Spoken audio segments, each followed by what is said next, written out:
Hi, I'm Dr. Alex Lloyd, and welcome to Emology. Now, you think, what the heck is emology? It's a word I made up, okay? And I made up the word because there wasn't an existing word that I felt conveyed what I was wanting to convey, which is mastering emotions and the human condition, okay? And I really started this journey over 30 years ago, and it was my wife's depression that was sort of the trigger for me. Until then, I was like, you know, hey, bebopping around, managing my life, going to do this, going to do that. And then all of a sudden, oh no, change of direction.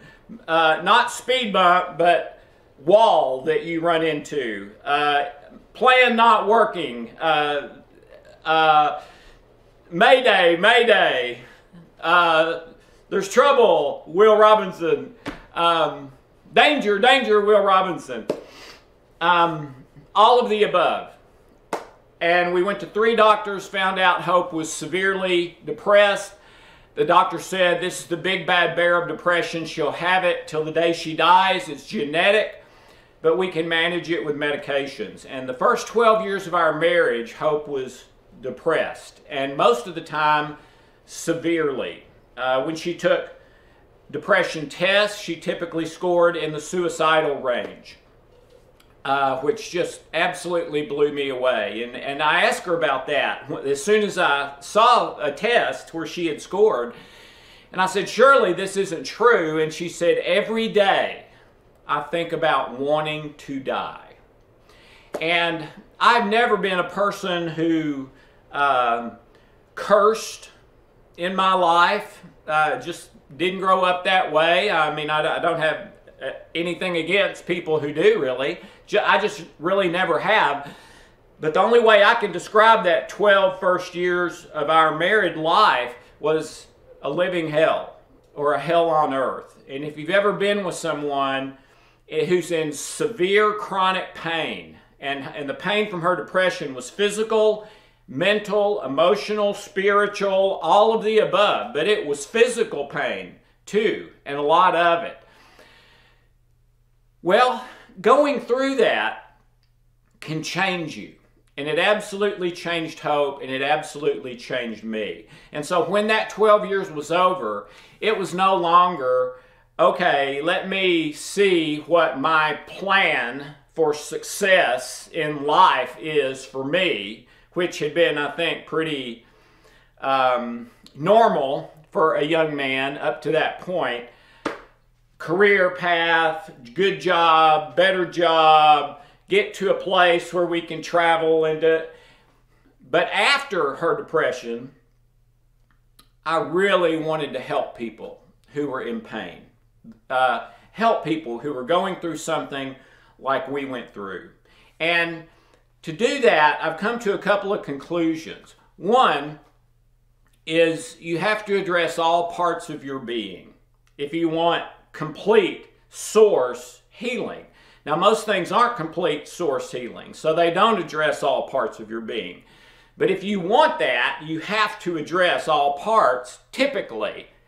Maybe 5% of the time, something can heal without that, but 95% of the time, it's required. And that is, you have to work on body, mind, and spirit. Now, you've all heard that, and I've said it that way a lot of times too, but that's really not the way it works. It's really spirit, mind, body. Okay? If you try to fix the body without fixing the mind and spirit, you may have something go away, but it's going to come right back. You fix the mental without fixing the spiritual, and it's going to get better for a while, and then it's going to come back or another thing in its place. You fix the spiritual, and then the mental, and the physical always gets better, and very often heals completely on its own. Okay? So that's what I've been doing for over 30 years. 21 years ago, I discovered what I called the healing codes. And that's the one tool that we started with. But today, I believe we have the best healing intervention for emotional well-being, the best mental, conscious mind, will, and emotion intervention that there is. And I believe we have the best physical intervention because we're working on it at the source. All right? And all three of those are unique to us. We built them, we created them, they're one-ofs. You're never going to find, you're not going to find that anywhere else. And you also need another set of three. You need a diagnostic that can read your homology, that can read your emotional well-being, that can read your unconscious, subconscious, and generational or ancestral issues and accurately diagnose them. Why? Well, Dr. Bruce Lipton from Stanford Medical School, cellular biologist there for years, says that over 90% of the things that are causing our health problems are wrong beliefs that are typically in your subconscious, unconscious, or passed down from your ancestry. Well, what's the big deal about that? It means you don't know you have it even. So you're going to think that this problem is coming from something in your external circumstances, typically, that's going on in your life, when in reality it's not. That's just a symptom, at least most of the time. Most of the time, it's coming from the unconscious, subconscious ancestry. And years ago, when I started all this after Hope's Depression, wanting to help people, I looked all over the world for a diagnostic that would do that, and I couldn't find one. So it took me 16 years to develop it, and then another 10 years to norm it with over 500,000 people all over the world. And today, I believe with all my heart that it is the best diagnostic in the world for measuring the issues of your heart, for measuring subconscious, unconscious, ancestry, and identifying those source issues so that you can heal them. Okay? So I believe we have the best diagnostic in the world, and it's a one-of. Took 26 years from start to now being ready and released for the first time to the public. And it will give you an accurate internal assets and liabilities inventory. That's what it'll do. For success, for health, for relationships, for everything in your life. It'll, when you finish it, takes about 10-15 minutes to take. It'll have a 10 to 15 page individualized report just for you and just for your situation. It will have literal numbers so you can see where you are on a continuum, okay? Whether poor, kind of medium in the middle, or really good, okay? So we've got that diagnostic. Number two, we've got interventions that will heal emotional issues, spiritual issues, I call them, love, joy, peace versus fear, anger, sadness, low self-worth, etc. Okay? We have several interventions that I believe are the best that there are. One of them is patent pending, and the medical testing on it showed that among test subjects, 98% of the time, with one 5-minute process, the person went from stress to no stress. In 5 minutes, 98% of the time. It's called Trilogy. It's patent pending right now. And it is the bringing together of the top 12 healing modalities of all time, from cutting edge to 1500 BC. You've all heard of acupuncture and acupuncture points. Well, that's one of them, one of the 12. There's probably 4 or 5 in there that you've never heard of that are way more powerful and effective than acupuncture points. So Trilogy is one of those interventions. Another one's called the Healing Codes. That's the original one I discovered 21 years ago. There have been 5 independent university double-blind, randomized, controlled studies on the healing codes, published in peer-reviewed journals, which is, if you have all of that on something and multiple independent studies, you know what it's called? It's called proof. That's the same way drugs are tested. That's the same way the FDA comes out with a vaccine or something and says it's approved. Okay? It's through those tests. Okay? I'm not saying this is FDA approved. It's not. They've not even looked at it. But we have done the test at universities, double-blind, published in peer-reviewed journals, that says in about 5 minutes, the healing code will take someone from stress to no stress about 86, 87% of the time.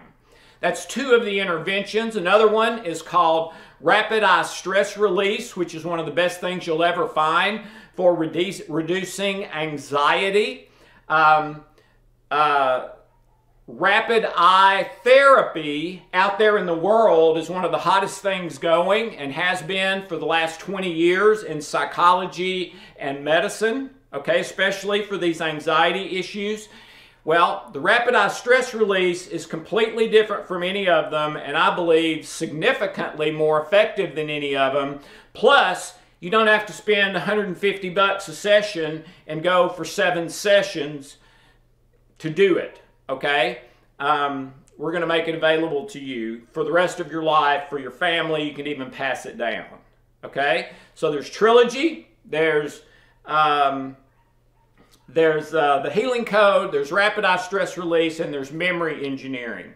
Memory engineering is the holy grail of psychology. Everyone in psychology knows that your mental and emotional well-being is determined by internal issues, not what's happening externally, okay? 2 people are in rush hour traffic. They're in the exact same circumstances, side by side. One's going into road rage, one's as cool as a cucumber. It can't be the circumstances, or they would both be reacting similarly. It's about your internal programming, not your external circumstances. The external circumstances are just a trigger unless it's a life-threatening situation. If it's not a life-threatening situation, it's all about the internal programming, not what's happening externally. That's just a trigger. And the internal programming that is negative, that is affecting your physiology, your thoughts, your emotional well-being, spirituality, all of that, okay? It's similar to a computer virus versus a computer working correctly.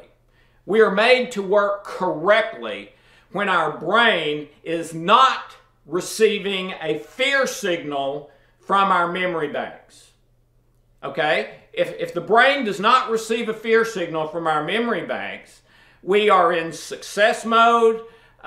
We will tend to have emotions that are more positive, thoughts that are more positive, positive non-stress brain state, positive hormones and chemicals instead of negative ones, and positive actions and behaviors and feeling great. Okay? Well, those come from your memories, all right? Southwestern University Medical School and Medical Center in Dallas, Texas, did a research study on campus over years. Dr. Eric Nestler, a medical doctor from Harvard, was in charge of it. And they finished the study, held a press conference to release the results, and they said, we've found it. We finally found it. The source of cancer, the source of heart disease, the source of diabetes, Alzheimer's, pretty much any problem you can name. And they said, we are naming it cellular memories. Well, ladies and gentlemen, it's just your memories. If you've got a memory with anger in it, sadness, low self-worth, unforgiveness, I can't do it, I don't measure up, other people don't like me, I'm unattractive, you know, all these lies and untruths, if you're full of that kind of stuff, you are not going to be happy, healthy, and have great relationships. Okay? On the other hand, if your memories are full of love, joy, and peace, because you've healed the negative ones, which is what we do. It's the only thing we do. We help you do that, actually. You do it on yourself. But when you heal those, you go from anxiety to peace. You go from sadness to joy. You go from fear to love. All right? So it changes everything. Okay? And it has nothing to do with changing your external circumstances. I'm not saying you don't ever need to change your external circumstances. Sometimes you do. And sometimes those are causing a problem. All right? But it's not a life or death problem unless it's literally life or death. Somebody chasing you with a knife or a gun. Okay? So the holy grail of psychology is healing memories. And everyone in that field, psychiatry, psychology, social work, counseling, therapy, coaching, life coaching, we all know that. We all know that. We have since Freud, 100 years.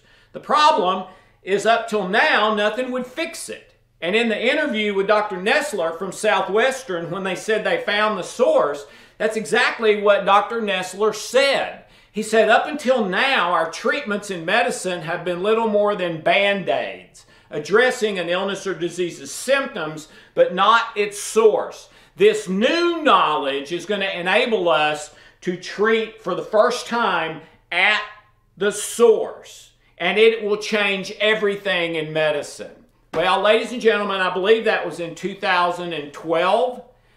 They've not found a way to fix it. I believe we have. Okay? And one of those we call memory engineering. And it's a way in typically about 10 minutes to re-engineer any memory that's causing you anxiety, anger, stress, whatever. And it absolutely works. And man, I don't ever want to go another day in my life without being able to change and engineer those memories. Scientific American did a research study, and the quote from it is, "The era of memory engineering has arrived." And it is changing everything in the field of coaching, counseling, therapy, emotional well-being. Okay? And then the last thing, that's you need a great diagnostic in order to identify what's wrong. You need great interventions. I believe we have the best in the world, and several of them in order to treat mind, body, spirit all at the same time. And then the third component is what I call the greatest principle. It saved my life. It's the best thing I know as far as making a change for a better life. It does that better than anything I've ever seen. I've been teaching this for over 30 years. I've never taught it to a single person who did it, who came back and said it didn't work. Every single person that I've taught it to that did it. Now, some didn't do it. And you'll see why as we go through it. Every one of those people, it worked. Okay? Which is pretty unusual. Not many things work at 100%. This does, if you will do it. Okay. So, and that's what I'm going to show you. So, Emology, I made up the study and mastery of emotions, mastering emotions and the human condition. Body, mind, spirit, with the perfect diagnostic, the only one of its kind, one-of-a-kind interventions that are patent pending, double-blind studies, 87 to 98% effective within 5 minutes, and then a teaching that the best way I know to say it is sort of bottom up. Okay? It's paradoxical. It's almost the opposite of what most of the experts teach as far as how to heal, be happier, healthier, less stress. It's pretty much the opposite. I'll tell you one little story. I've got a good friend, and because some of my books have sold well, I've been able to talk and work with some pretty famous or influential people. And one of them was someone way more famous than me. They are a 3-time #1 New York Times best-selling author. Now, I'm a New York Times best-selling author, but it didn't go to #1. It went to #2. This person is a 3-time #1 New York Times bestseller. And they came to me and basically said, my whole life is a sham. I teach this stuff. I teach people how to be successful, but behind the scenes, everything in my life is falling apart. I'm about to go bankrupt. I had a health diagnosis. I just had a bad breakup with a really important relationship. It's just I feel like the biggest fake in the world because I present myself as having the answers and I don't. And then they said, I know what you teach, Alex, is very different from what I teach. Would you be willing to try to help me? And I said, sure, absolutely, no problem. Excited to help you. So I worked with the person for about 6 weeks, and their income went way up. Their health got significantly better. They started, by the time 6 weeks was over, they felt great. The relationship that had been on the rocks was now doing great and reconciled. And I mean, their whole life had turned around, and they had tried everything for about 2 years before they got up the nerve to ask me to help, okay? So then the person calls me after, everything in their life is better, and they said, I've got one last question. Thanked me very profusely, offered to pay me, but I don't ever take pay for stuff like that. And said, I've got one more question for you. And I said, okay, what? And they said, what do I do now?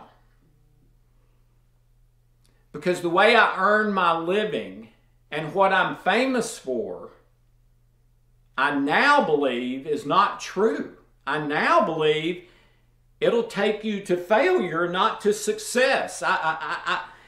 In other words, they said they believed what I'm doing was the right road to success, health, happiness, which was, again, in their words even, very different, almost upside down opposite of what they teach. And my response was, to that question, what do I do now, is I can't answer that for you. You've got to pray and meditate and answer that for yourself. But I promise you this, I said, I love you and I've got your back, whatever you choose, okay? And by the end of that call, they were crying in a good way, okay? Well, I'm disappointed to report that now, about 3 years later, they went back to teaching the stuff they knew would not work, that they were famous for. And I had contact with them, and what the person said is, I'm going to live the way you have taught me, the homology, with your diagnostic, your interventions, your greatest principle, but I have to keep teaching what I have been teaching, or I'll go bankrupt. and I'll lose everything. And I can't do that. And so I think from that call, they went away a little sad, and I went away really sad because I knew what was going to happen, and it did. Within a year, they were miserable again, and their finances were in trouble, and the relationship was back on the rocks, and they couldn't do it. They couldn't get themselves to do it, all right? And that's what I'm saying. Everyone in 30 plus years who has been willing to do it, it's changed their life completely. Almost like living through a near-death experience. And then after that, things are never the same again in a good way, okay? But a few people, like this person, and by the way, I've had like 3 other celebrities with a similar experience to that. I worked with them, their life turned around, but then at some point they went back to living the way they had been living because of money, basically. Okay, it's not that this is hard to do, it's really simple, okay? The people who could not do it, the reason they couldn't do it is they could not give up in control. They could not give up the result of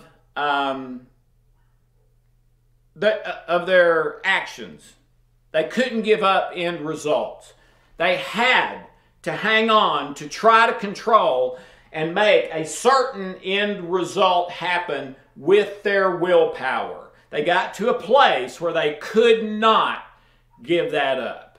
And you'll understand in a few minutes as I walk through what the greatest principle is, why they did that, what the difference is, and why it's such a big deal. Okay? Because I don't know of another way to get there besides the way I'm going to share with you. Okay? I don't know of another way to get to your best emotional well-being, spiritually, mentally, and physically. Okay? I believe in God, and I believe God could touch anyone at any time. And healing, everything's different. Yeah, absolutely for that. But besides that, I don't know another way to get there besides what I'm going to share with you. And I've never heard this taught anywhere else. Maybe you have. If you have, let me know. Okay? So I am so excited, have really been building up to this all of my life, over 30 years, to get the right diagnostic, the right interventions, and the right principle to live by once you get cleaned up inside and remove all your human hard drive viruses, how to now live your life so that you don't get them again and you have your best life or as close as you can get to it. Okay? So to me, that's what homology is and what it's about. And this is the tree is the perfect example because you have the beautiful blooms, but what you have here, whatever it is, depends on what's underground. If the roots are in good soil, getting plenty of moisture, but not too much moisture, they're getting plenty of nutrients and the right nutrients, they're getting sunshine, they're getting oxygen, they're getting carbon dioxide to turn into oxygen. As long as all that stuff is really good, then you're going to have this beautiful, beautiful foliage and colors, and you just look at it, especially if it's autumn or something, and just, oh, wow. Or Washington, D.C., when all the cherry trees are blooming or something. Well, ladies and gentlemen, this can be your life. This can be your conscious mind, will, and emotions. This can be your spirituality. This can be your body. Okay? But however this looks, whether it's body, mind, or spirit, is determined by the roots. In this case being unconscious, subconscious, and generational, ancestral issues. And those things in your memory banks, just like the memory on a computer, which is where the virus is, or you take it off and now it runs correctly. The other thing I would say, and then we'll get straight into the content, is it's amazing to me that if a person has a cell phone or a computer or maybe even an iPad and they get a virus on it and it starts glitching and not working correctly, and they can't text and they can't email and they can't surf and they can't listen to music and stuff like that, I'm not sure that I've ever known a single person that would go even 1 week without taking action to get those things fixed so that they could use those correctly in their life. All right? But almost everyone I've seen in my office or in workshops or lectures over 30 years has a human hard drive virus, and very often they have no clue that they have it. Number two, if they did know what it was, they wouldn't have a clue of how to fix it. And number three, they've just sort of given up. A lot of people, I mean, some people are still searching and trying this and trying this and trying this, usually without finding what they need. And I'm going to address that more later and why that happens.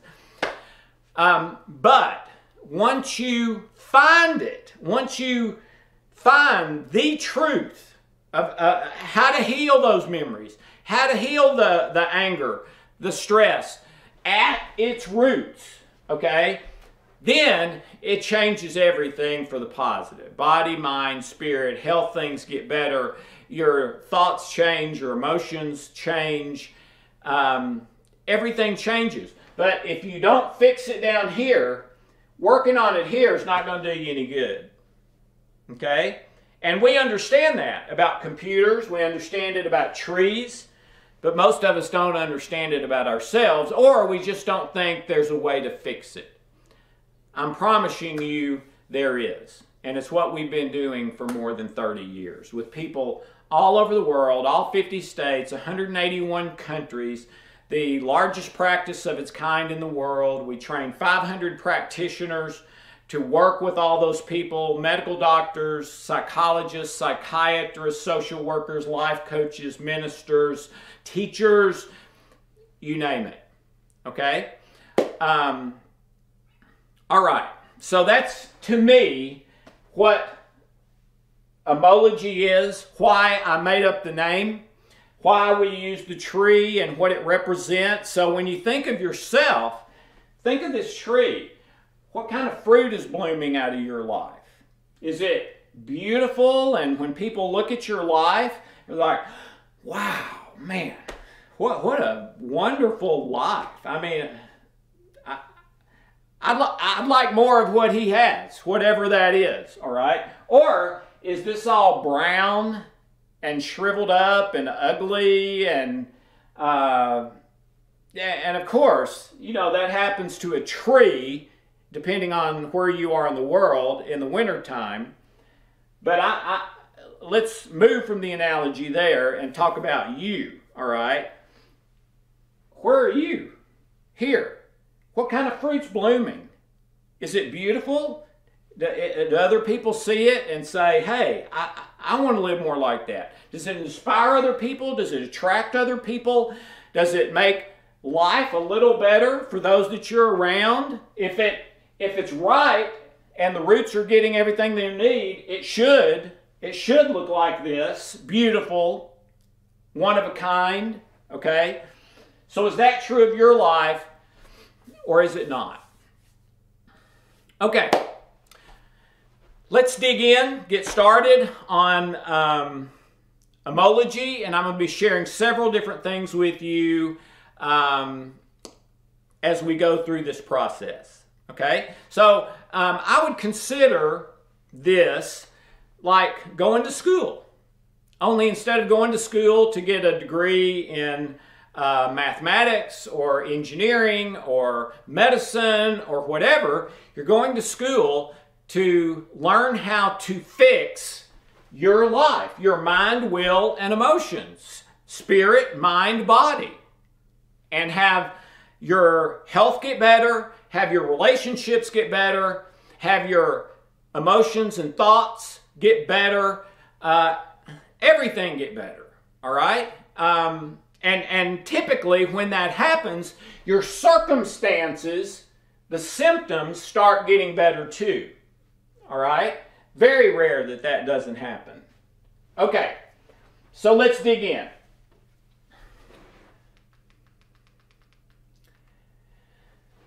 Okay, well, that slide really doesn't say anything, does it? All right, let's start here. The genie question. What do you want right now more than anything else? I've been asking this question for more than I've done anything else professionally. I've been asking people this question for well over 30 years, and I typically ask it everywhere I go, in every situation, whether it's one-on-one, a small group, or thousands of people, where everybody writes their answer on a piece of paper, they pass it in, they collate them backstage, and then they bring me the results on stage, and we announce it to everybody, okay? I have no idea how many people I've asked this question to. It's got to be over 100,000 easy, okay? But don't answer it yet, okay? Let me set it up for you, all right? When I was a little kid, one of my favorite stories was the story of Aladdin and his magic lamp. I'm guessing probably everyone who ever sees this will know that story. If you don't, that's okay. It's about a little boy who discovers an old beat-up, brassy-looking lamp and polishes it, and a genie comes out and grants him a wish, all right? But don't get too far ahead of me. We're going to come back to that. But my mom and dad would read me that story at night, okay? And when I was a little dude, you know, 4 or 5 years old, I used to imagine that, and I went up in the attic and got this thing that looked sort of like Aladdin's lamp. It didn't look much like it, and it was all beat up and everything, but it was the closest thing I could find. So I would take that lamp pretty much everywhere. And it was even to the point where some people in town would snicker or poke each other, you know, watching me walk around town, rubbing that lamp and making wishes and acting all excited and, you know, acting like I was talking to the genie and everything. You know, it was kind of cool for a little kid. But anyway, that's where this came from for me. So my question to you as we start is, if you had one wish right now, what would it be? But don't answer yet. Don't answer yet, because I've got some qualifications for that answer, all right? But have it on sort of the back burner. What would you wish for if you had one wish? But don't make it yet. Just sort of let it hang there a little bit. Okay, let's move on.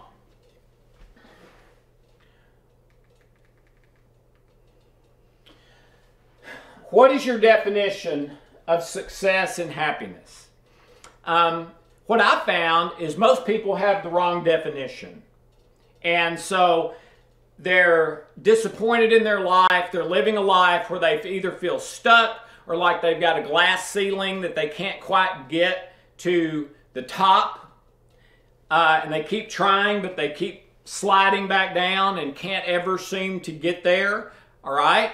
I'm going to discuss why I believe that is and what has to happen for you to get there. All right? Okay. You have a mechanism in your brain called the hypothalamus. The hypothalamus is the gatekeeper for stress. And if you've been alive over the last 45 years, you know that almost any problem you can have comes from stress. According to the Center for Disease Control, over 90% of all illness and disease related to stress. According to Dr. Bruce Lipton at Stanford Medical School, it's 95+%. And that's illness and disease, that's negative thoughts, negative emotions, negative feelings, negative brain state, meaning a stressed brain state, negative hormones and chemicals, all of the above. All right? So, if the hypothalamus flips the failure switch, here's what happens. And you cannot change this with your willpower. You can't stop it. Okay? If that switch gets flipped by your hypothalamus and your unconscious mind is in charge of whether that switch gets flipped or not, if it gets flipped, here's what happens automatically, instantaneously, and cannot be changed by your willpower or conscious intention, because your unconscious is more than 1,000,000 times more powerful than your conscious intention. 1,000,000 times. Okay? So if they disagree, unconscious wins. So if unconscious flips the stress switch, here's what happens inside your body and mind. It dumbs you down because it shunts blood flow away from the creative centers of your brain to the animalistic, instinctual areas of your brain so that you can run faster, jump higher, fight harder. All right? You don't need to be creative. You need to be stronger and faster. All right? It makes you sick. Why? Because the very first thing that happens when the hypothalamus flips the stress switch is it turns your immune system off or down. Why? Because the immune system uses more energy than any other system. And your life is in danger. That's the only time this switch is supposed to get flipped. So digestion can wait 10 minutes. Creative thinking can wait 30 minutes. All right? We've got to save our life here in the next 10 or 15 minutes. The problem is we're supposed to go into fight or flight stress once or twice a year when our life's in imminent danger. A big truck's about to pull over on us on interstate. Someone breaks into the house with a knife or a gun, you know, something like that. Once or twice a year for 30 minutes and then you're right back out of stress. According to the latest research, and also Dr. David Peck, our clinical director, a double board certified surgeon at Columbia University in New York, and also a professor for 24 years at Columbia University in New York, according to him and according to research, most people are having this activated up to 10 times every single day or even more with no life-threatening emergency. It's a malfunction. Okay? A malfunction. If you experience anger, irritation, frustration, resentment, bitterness,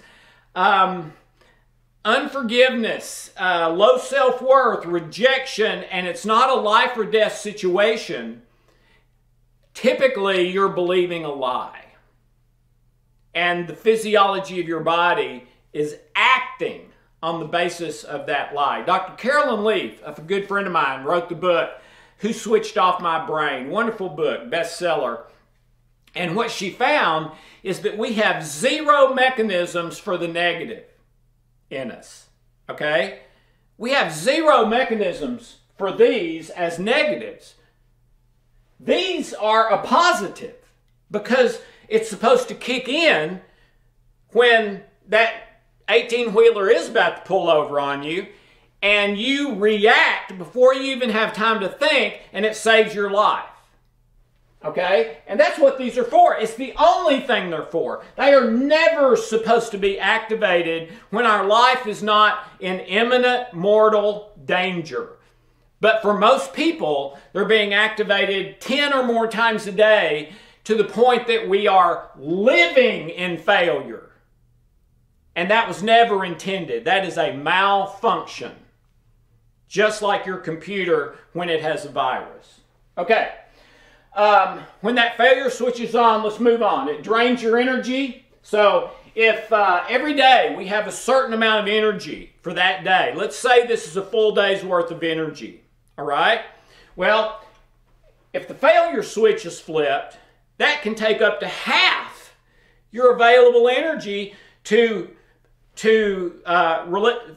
the cortisol release, the adrenaline release, all the stuff to your large muscle groups, ramp up your pulse rate and heartbeat, because you may need to run or at least do something really active, jump up in a tree to get away from a lion or something. That's what this is for, okay?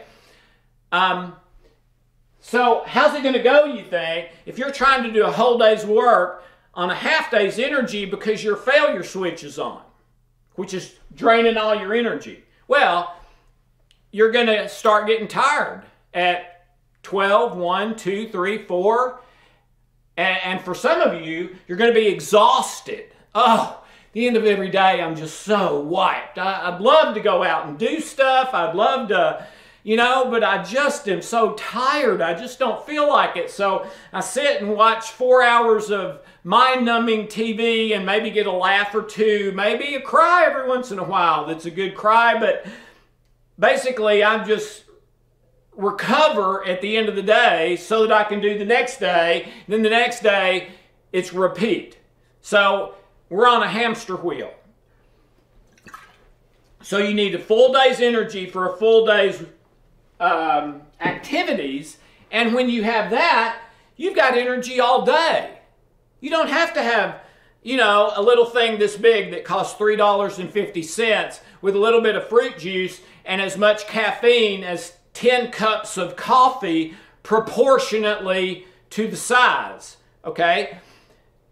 You don't need that now, okay? So you can save your $3.50 a day. Plus, we've got some things I believe work better than that anyway.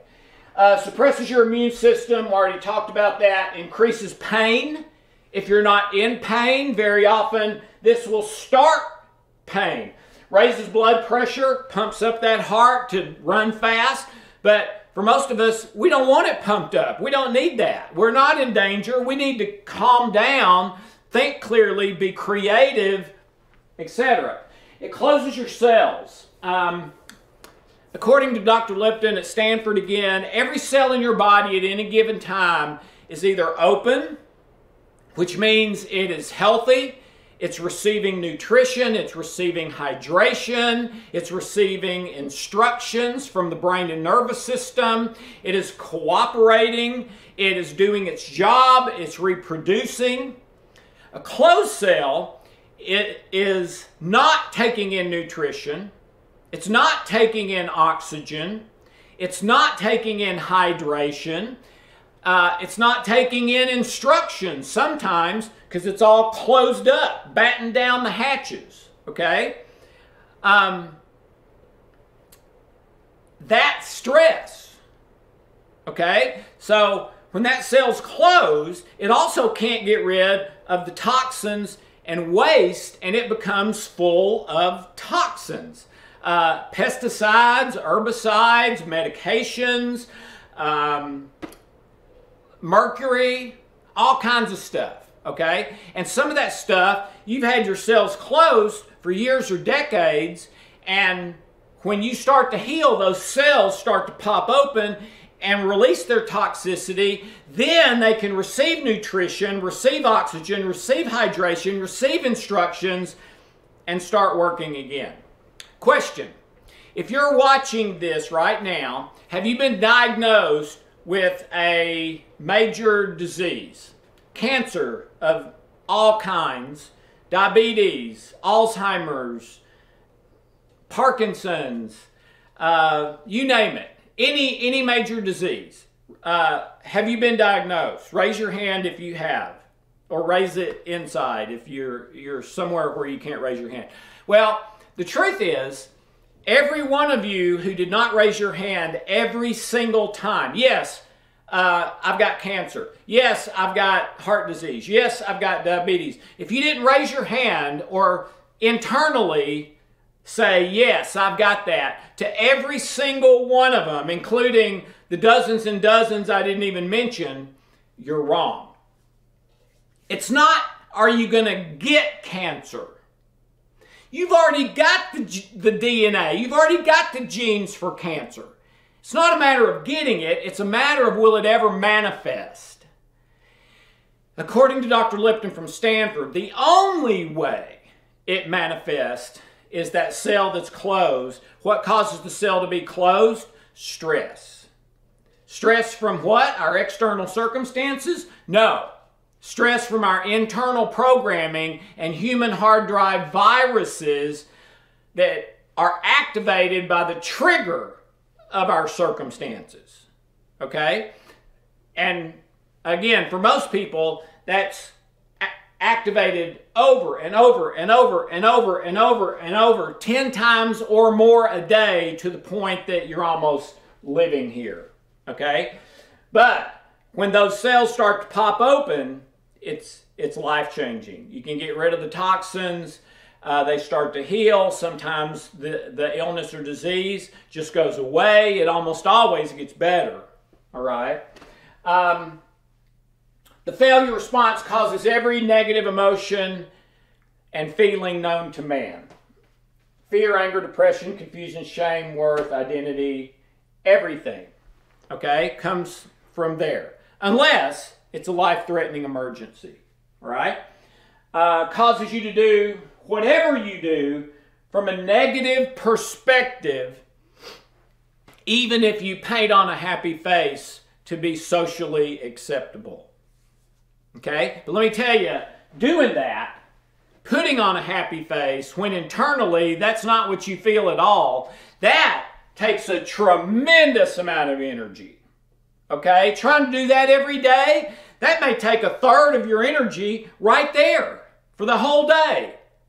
Just trying to act in a way that you don't feel. Okay? For social reasons predominantly. Okay?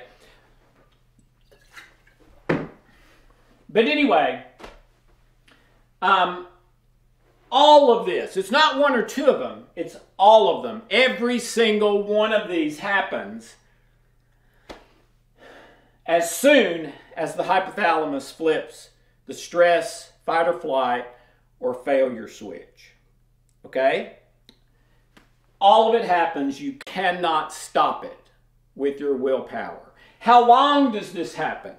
As long as your hypothalamus is activating the failure switch. Well, how long does your hypothalamus activate the failure switch? As long as the information coming from your memory banks is fear-based.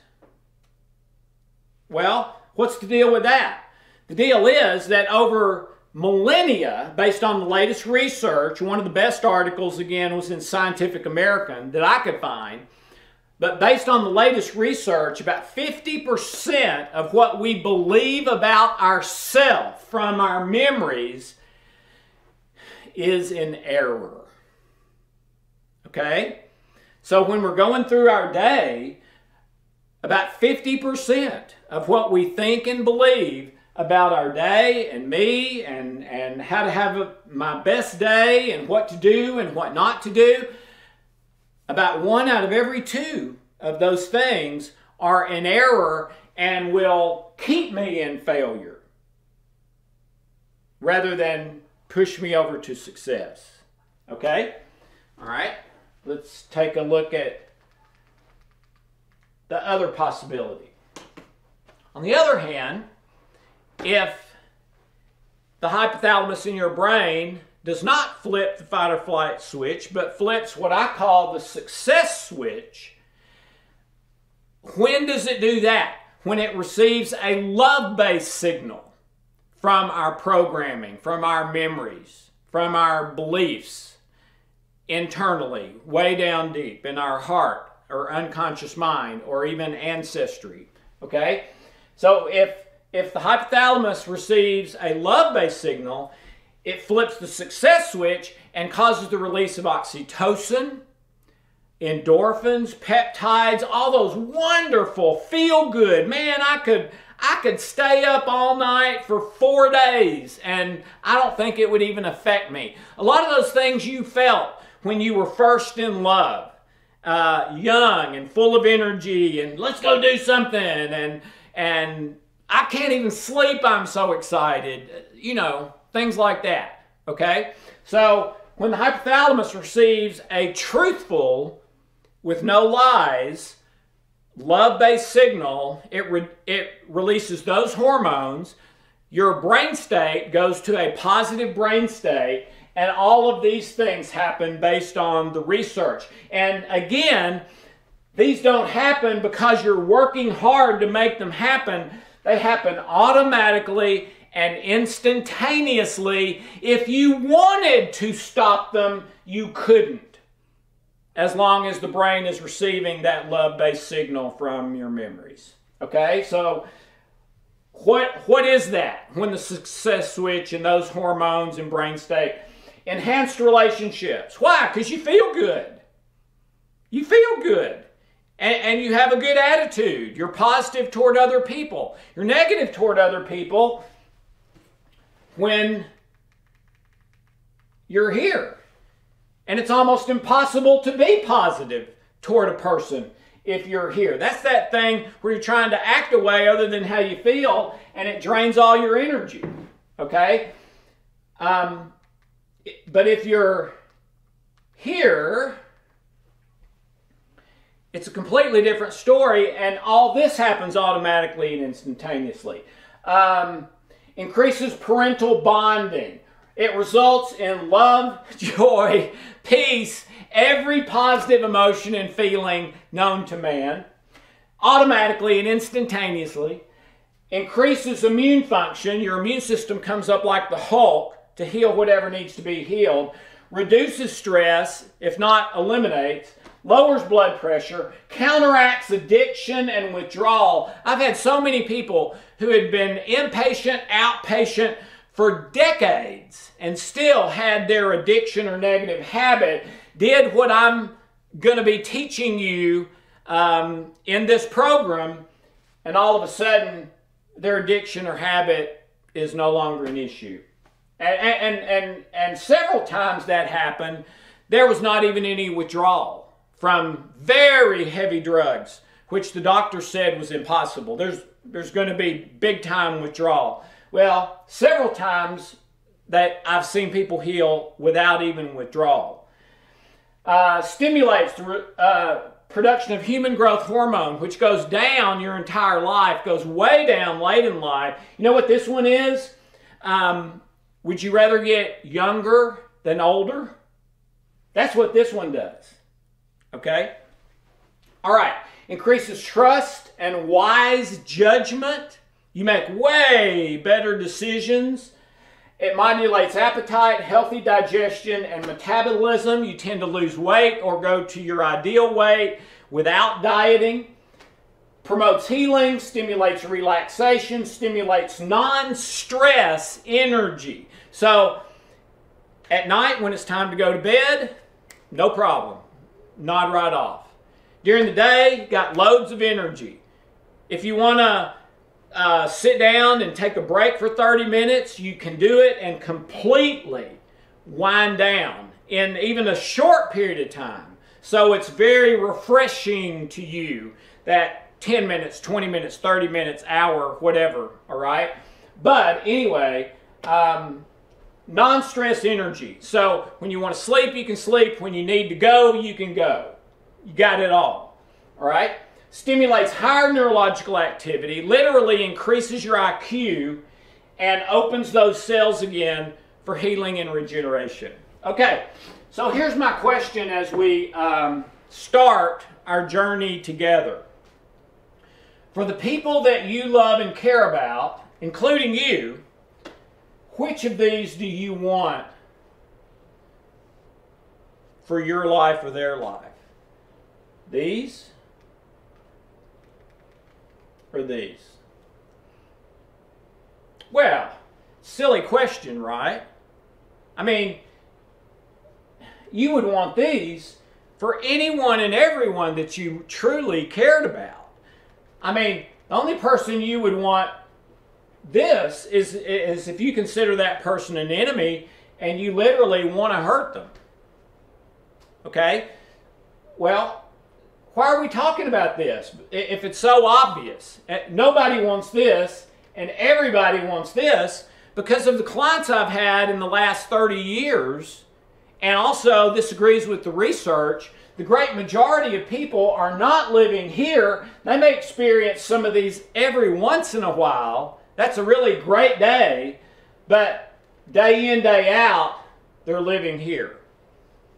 And there's a good chance you are too, or at least partially here, or too much of the time here, okay? So if you live here 50% of the time, let's say, and the other 50%, you're good. So every other day, maybe you have a good day, all right? And by the way, that's not true of most people. For most people, it's not 50%.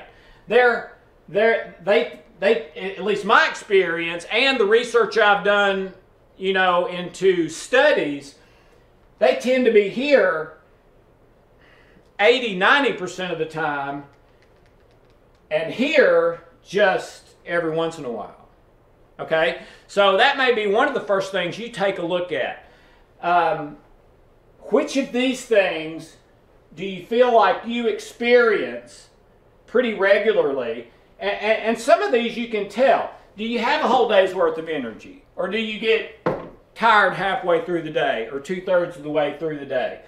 Love, joy, peace. You know that when you feel it, right? So how much do you feel love, joy, peace versus seek pleasure, avoid pain, sadness, anxiety, anger, irritation, frustration, rejection, low self-worth? How often do you get these, and how often do you feel, think, and emote the negative ones? For most people, it's the negative ones 80–90% of the time, and every once in a while they get one of these. Increased immune function. Do you get sick a lot, or do you never get sick? Well, according to Dr. Bruce Lipton from Stanford, a cell that is open and not in stress is impervious to illness and disease. It cannot get sick. A cell that is closed in stress, it's going to get sick. It's going to break at the weakest link. For me, that was acid reflux and migraine headaches in my 20s. For Hope, it was depression. For Dr. Ben Johnson, who I worked with a number of years, it was ALS, Lou Gehrig's disease. It's different for everybody. For some, it's allergies. For some, it's, you know, musculoskeletal. For some, it's cardio. You know. But if you live here and that cell stays closed, you will break at your weakest link. Maybe in a day, maybe in a year, maybe in 10 years, but you will break. And then once you break, you'll break a second place, and then a third place, and it'll start to snowball. Okay? As opposed to here, where you literally can't get sick. So which would you wish for someone that you love and care about? Which would you wish for yourself? Of course, you would wish for this, for yourself and everyone else you love and care about. I wouldn't wish this one on an enemy. I don't think I have any enemies, but even if I did, and I've had people like, you know, a long time ago that I was really mad at and felt like they were my enemy, I wouldn't have wished this even on them. Okay? So that's what we're looking at as far as the results of the journey that we're going to take. Okay? So at any given moment, you're here or you're here. And the research says probably not this one. This is 1 person in 10 without going through something like this to fix the stuff that's causing the human hard drive viruses, the malfunctions, and putting you here. Okay? All right. Hope that makes a little bit of sense, and we'll come back to that. But right now, we're going to the genie question. What do you want right now more than anything else? But don't answer it yet. Okay, let me set that up, and then you can answer it, and then I'm going to show you why I asked you that question, and that'll take us to our next step. Okay, I'd like you to imagine that you are in a room, maybe the room you're in, completely by yourself. The doors are locked, the windows are all blacked out. No one can see or hear anything that's in that room. No one will ever know what happened in this room except you. Okay? Got that? And here's what I want you to imagine happens. That you are in the room comfortably in a chair, recliner, couch, something.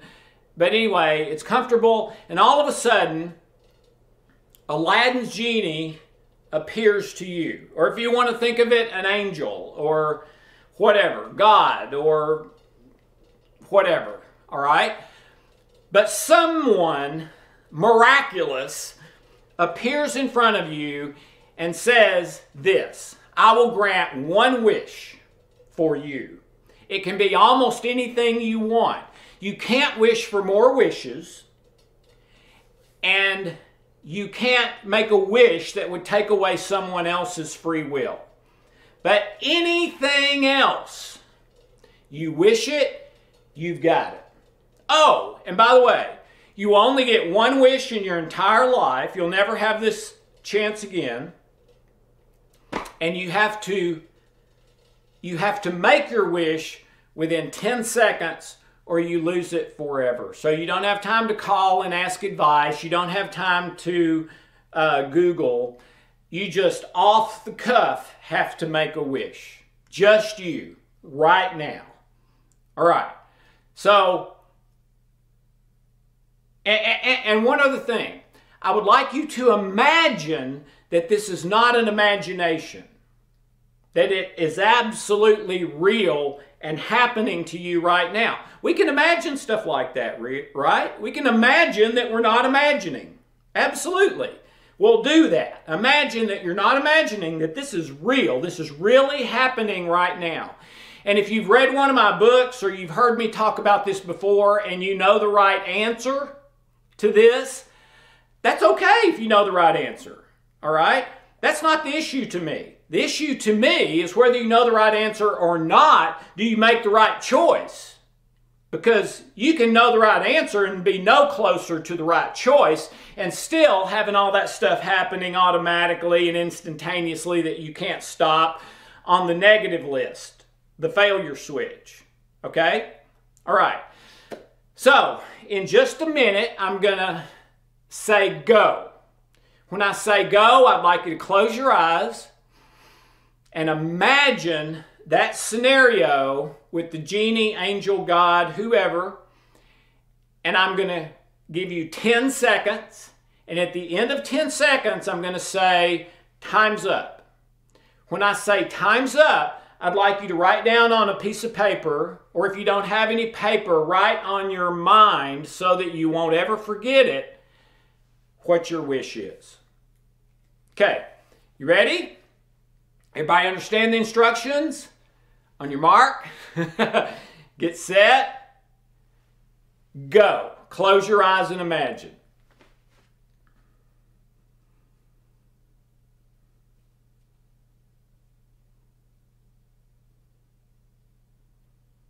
Time's up. Write down your wish or write it on your mind so that you'll never forget it. Go ahead. Take a minute.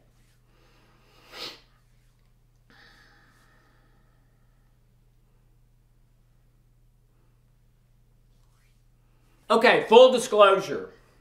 Before I discovered the interventions to fix those lies and untruths and stress inside us, before I discovered the intervention or the greatest principle, when I answered the genie question, for me, it was money.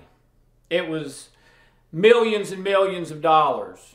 And I thought, oh, with that money, I can buy pleasure. I can buy protection and relief from pain. I can buy time to watch TV and go to movies and go on trips. I can pay people to do things for me that I don't want to do. I can get to a place in my life where I'm independent, which means I can do what I want when I want and feel like I'm in control. I'm the God of my life. All right? That was me. Today, nowhere near that. In fact, I don't hardly recognize the guy who believed that and lived that way. And by the way, when I was living that way, everything in my life was struggling to terrible. Okay? My marriage, my relationships, my health, everything. I'll tell you more about that later. Okay? Today, man, I can't imagine. I never imagined living the life that I live now and how I feel every day and love life and love people, and how in the world did I get to do what I do and call it work? Because it doesn't feel that way. So what started out of pain and suffering and seemed like catastrophe and tragedy has now bloomed 30 years later to something wonderful and primarily love, joy, peace. Still have pain, but it's pain with love, joy, and peace instead of with pain with low self-worth and anger and irritation and unforgiveness and all that. All right, so let's switch gears a little bit. We're going to come back to the genie thing in a little bit, but let me go another place. What is the law that you are living your life by right now today? And everyone's living by something, okay? So what are you living your life by? Let me show you how I grew up. Here's how I grew up, okay?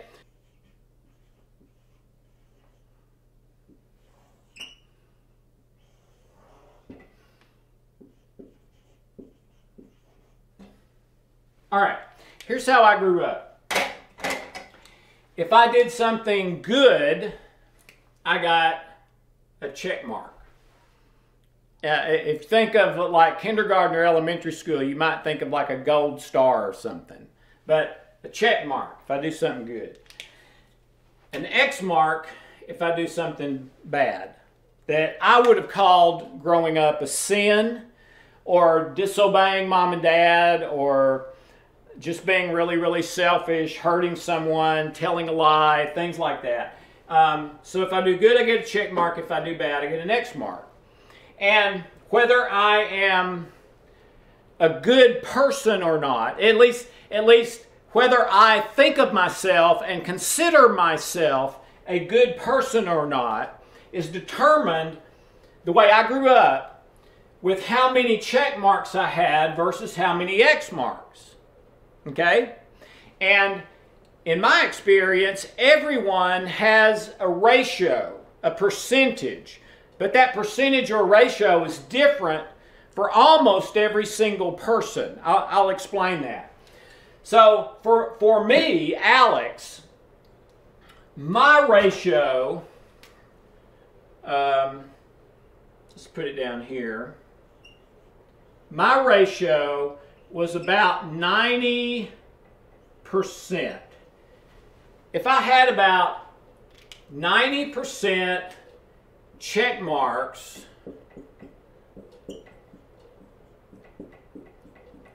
to X marks, maybe look something like that, then I would feel like a good person. I would feel like I measured up. I would feel bad about these, but I would ask for forgiveness. You know, sorry I did that, start over, all right? But if it was 90%, I would still feel like I'm a pretty good person, okay? I'm okay, all right? Well, so what's the problem with this? I never got to 90%. I tried hundreds of times, okay? Probably the best I ever did was about 6 weeks at 90% good to bad. Okay? And then after 6 weeks of really trying hard, and I mean, it was hard, okay, to, you know, not do this thing that I like to do and brought me pleasure. Not to do this that brought me pleasure. Not to do this that brought me pleasure. Not to do this that maybe keeps pain away. All right? Whatever that is. All right? For me growing up, my biggest area, my biggest adversary was lust. I liked girls, and they were always there, and they were always beautiful. And I fought that, I mean, every single day for years, and often lost, okay? And I had other areas that were a problem area for me. My nickname was Dennis the Menace. I'm dyslexic, ADD, ADHD. I was last academically in my high school class, okay? I messed up all the time. Trying to or not trying to. I still messed up, all right? So anyway, I never got to 90% over a long period of time. Never. So growing up, I felt more like I was a bad person. Because here's how mine tended to actually look. Okay? My actual chart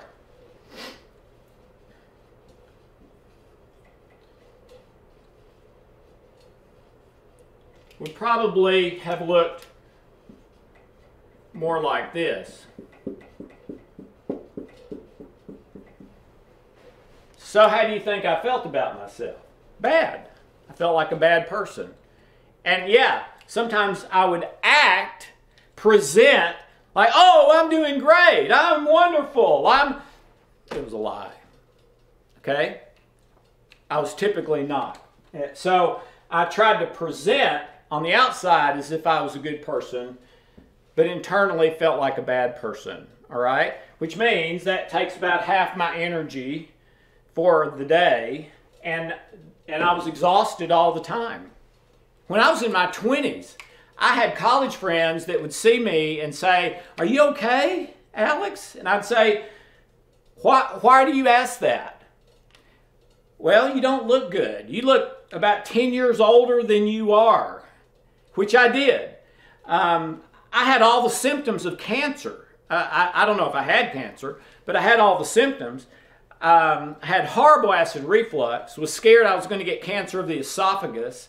Migraine headaches chronically didn't help either, all right? But then after I was able to discover and start living what I'm here to help you with, my college friends started seeing me and saying, "What are you doing?" I said, "What do you mean?" I said, "Man, you look great. You look 10 years younger than you are." And that was over the course of just, a year or so. That dramatic, upside down almost change in me physically, mentally, spiritually, emotionally, in every way. Okay? And I'll share with you in a minute, what did that. Okay, but here's how I typically looked. Okay, you want to see Hope's, my wife? Okay, she grew up the same kind of way as me.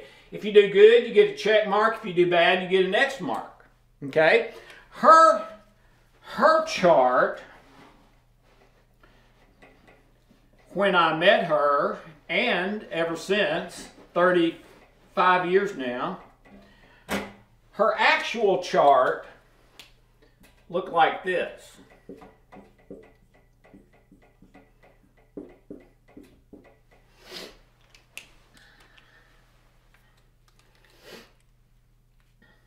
So how do you think she felt? She felt like a bad person. Well, wait a minute. 90%, that's way better than that. Yeah, but hers wasn't 90%. Hope's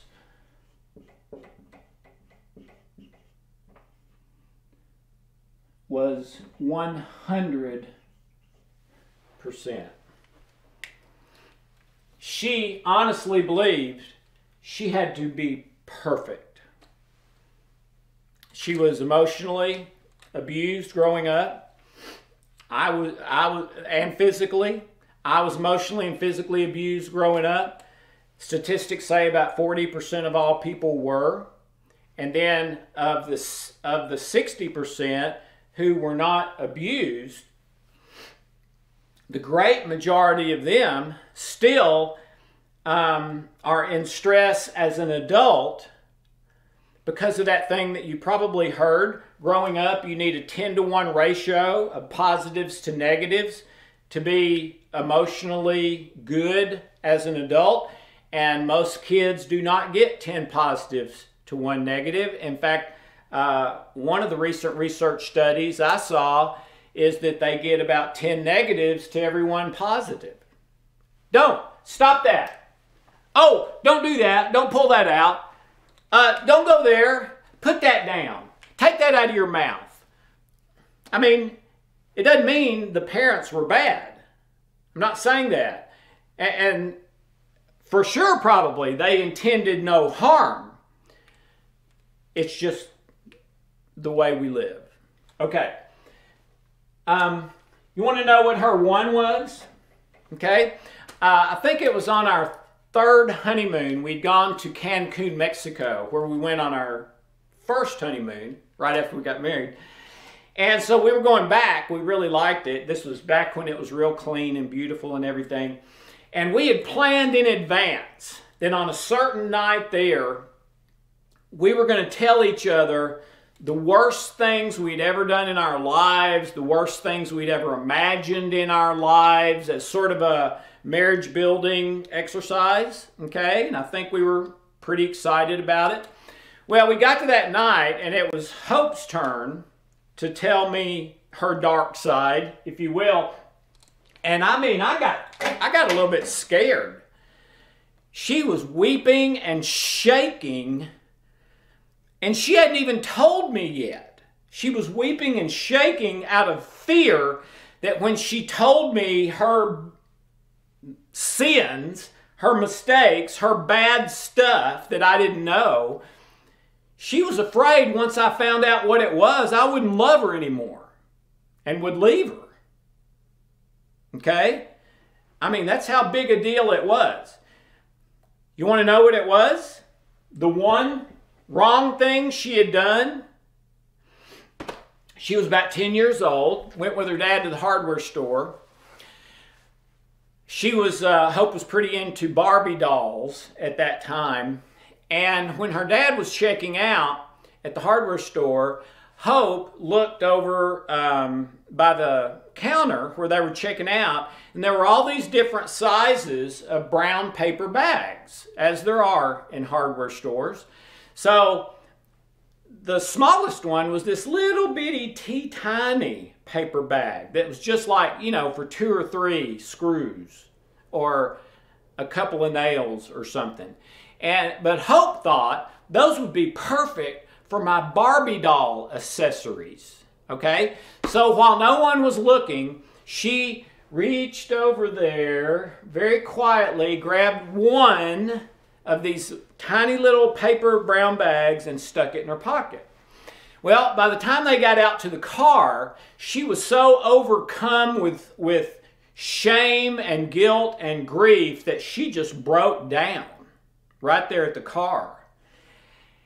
And her dad, I think, handled it very well and told her, you need to go back in and tell the man what you did, give him the bag back, and ask for forgiveness, and if you need to make it up in some way. So here's 10-year-old little Hope, you know, with her pigtails and everything, weeping and eyes all red, going back in, you know, you know, that sort of thing. And she goes back up and you know, it had happened before, but not with paper bags.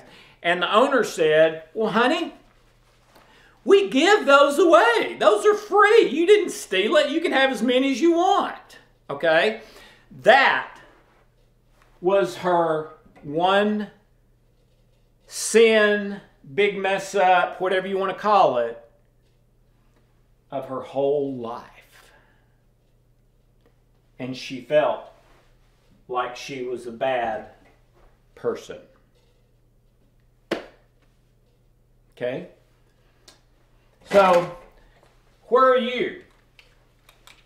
Okay? I call this love A versus love B. Okay? This is love A. Okay? You want to see love B? All right. I'd like to show it to you.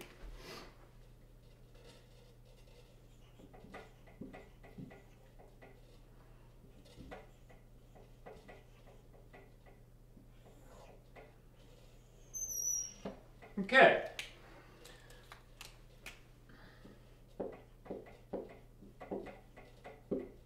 Okay. In love A system you can live your life by here on earth. And by the way, what's the name? In love A, if you do good, you get good. If you do bad, you get bad. Okay? It's the way it works. It's the way everything in nature works on planet Earth, right? Okay? It's called stimulus response.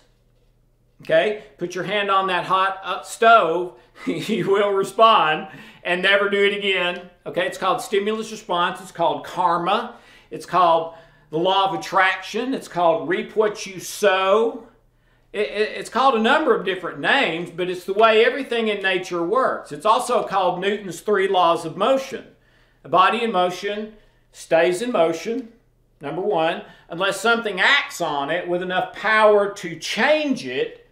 And then if that happens, number 3, for every action, there's an equal opposite reaction. Okay? And all of that is love A or life A, the way you live your life.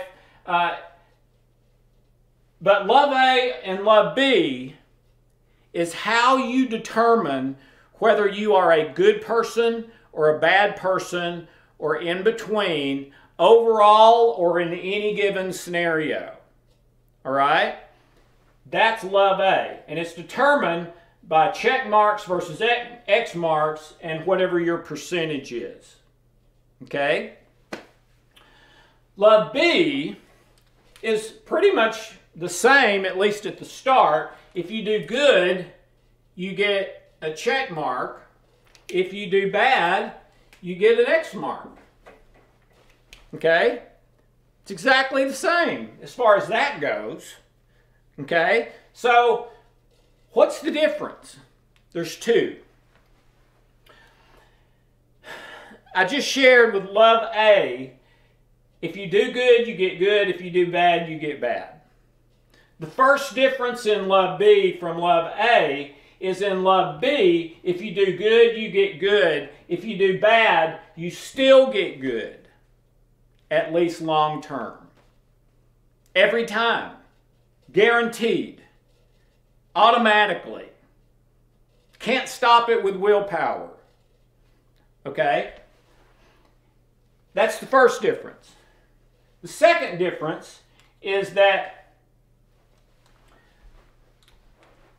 the percentage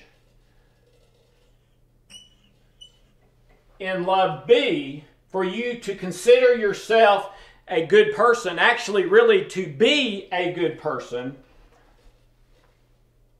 is 0. 0% good to bad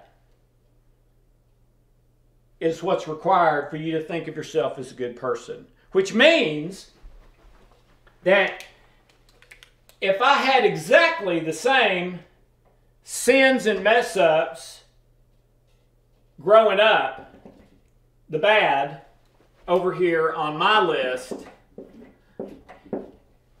but not so much over here.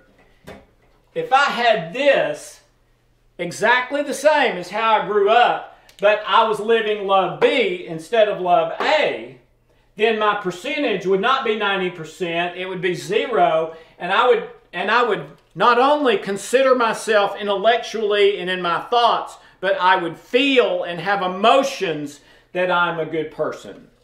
If, in that same scenario, same number of good things, same number of bad things, my percentage is not 90% good, but I still intellectually and feel that I'm a good person. If I've chosen, and it is a choice, love B instead of love A. How can that be? How's that possible? So over here, if I do good, I get good. If I do bad, I still get good long term, and the percentage is 0.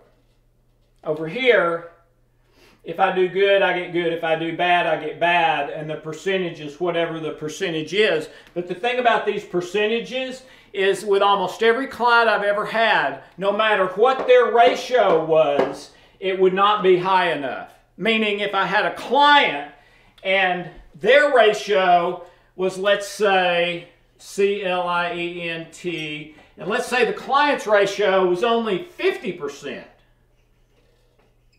They felt like they needed 50% good to 50% bad, and they would still be a good person.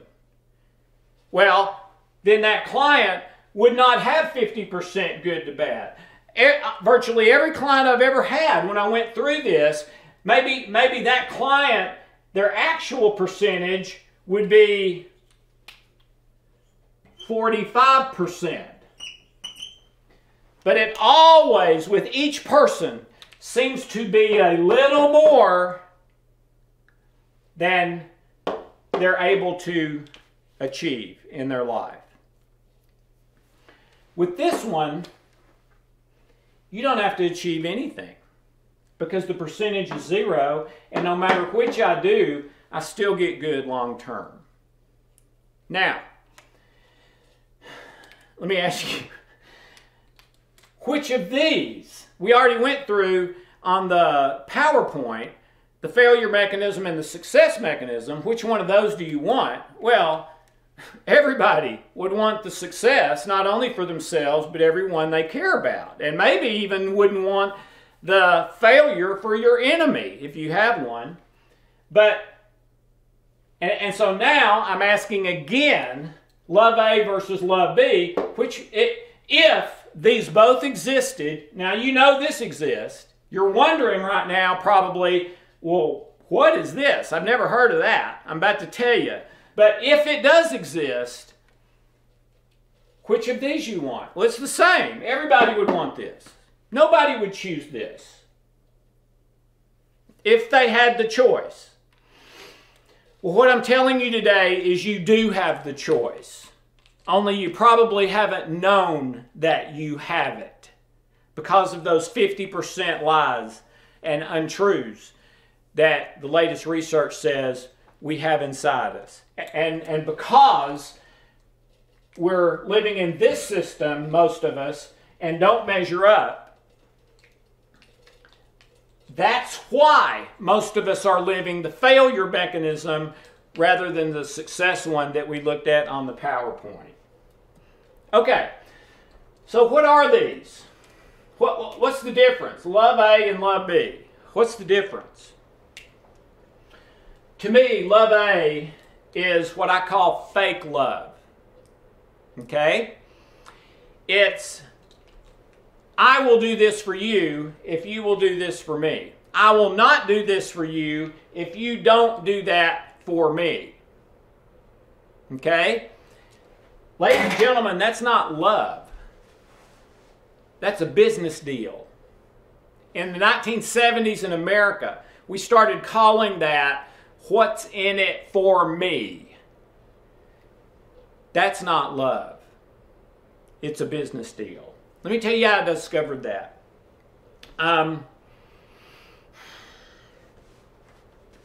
Hope and I started dating in 1985, got married in 1986, believing that our life was going to be happily ever after. Okay, the house with the picket fence and the golden retriever and 2.7 kids and, you know, all that. Making love all the time, traveling all the time, having loads of money. I mean, all those things that you think, you know, when you're young, and then 20 years later, it's like, boy, where did all that stuff go? This isn't what I was shooting for. How did this happen? It's usually sort of a frog in the kettle kind of thing. It just sort of happens without you realizing it. And then all of a sudden you're decades down the road. Okay? This system is business deal love. I will do this for you if you will do that for me. I won't do this if you don't do that. Okay? That's business deal love. And that's the way this works. Okay? Always has. From the start of time. And it's the way everything on earth and in nature and in the universe works. Stimulus response, cause effect, etc. All right? This is real love.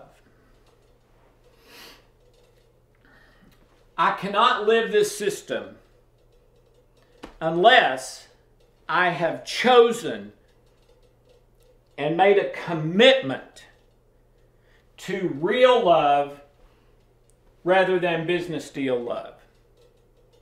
To real love rather than what's in it for me. And I would call this grace,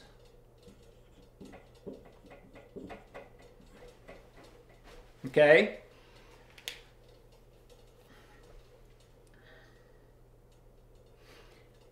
And that grace, the word literally means unmerited favor or unearned failure, unearned favor or unearned reward, unearned pain relief, unearned pleasure. The key is unearned. Here, it's all about earning. Okay? Do good, get good. Do bad, get bad. It's all about what you earn. All right? Here, it's about making a choice for love. But then when you do that, you automatically get grace, which means the best long-term outcome, even if your choice was a mistake, a sin, or the wrong one. Now, on the surface, this seems impossible, doesn't it? Okay? That the percentage would be zero, that no matter what you do, you get good long term. Okay? That's right. That's the miracle of love. Okay? And let me give you an illustration. Hope and I've been married about a year and a half, 1986 or early 87. And things are bad, and they've been bad for a while. We're arguing, we're not very intimate, we're not real kind. I never touched her in any sort of physical abuse kind of way. I never yelled at her. But even though that's the case, I was living here for me. Okay? So after things had been getting worse for a while, on a Sunday night, it was thunderstorming outside, and Hope said, "Alex, I need to talk to you." Now, she had said that to me hundreds of times over the 2 years or so that we had dated and then been married, but I immediately knew this one was different. She was real fidgety. She couldn't stand still, and that wasn't like her. She wasn't crying, but there were tears sort of in her eyes. She couldn't look at me, okay? Kept looking at the floor. Here's what she said. Alex, I cannot stand to live with you another day. Will you please leave the house? And I'd grown up in kind of an Italian-like family. We argued all the time. We laughed loud. We argued loud. We would, you know, when the argument was over, we would hug and kiss and say I love you, and that was it until the next one. So I grew up, you know, being pretty good at arguing and conversation and logic and that sort of deal. But after she said that to me, and her chin was quivering, she was trying to keep from crying, all I could think of to say was, okay. And I packed a little bag, went to my parents' house who lived in the same town. Quit raining, stayed up all night long, praying, cursing, everything in between, hoping some lightning bolt was going to go off, or God was going to give me the answer, or something, okay? It didn't, and it didn't happen. So it's morning, the sun is starting to come out, and something did happen at that point. This is probably 6 or 8 hours later from when I went in my parents' backyard the night before. And I heard something in my head. I assumed it was God. It was not an audible voice, but it wasn't something I would typically think. So I didn't feel like it came from me. And here's what the voice said.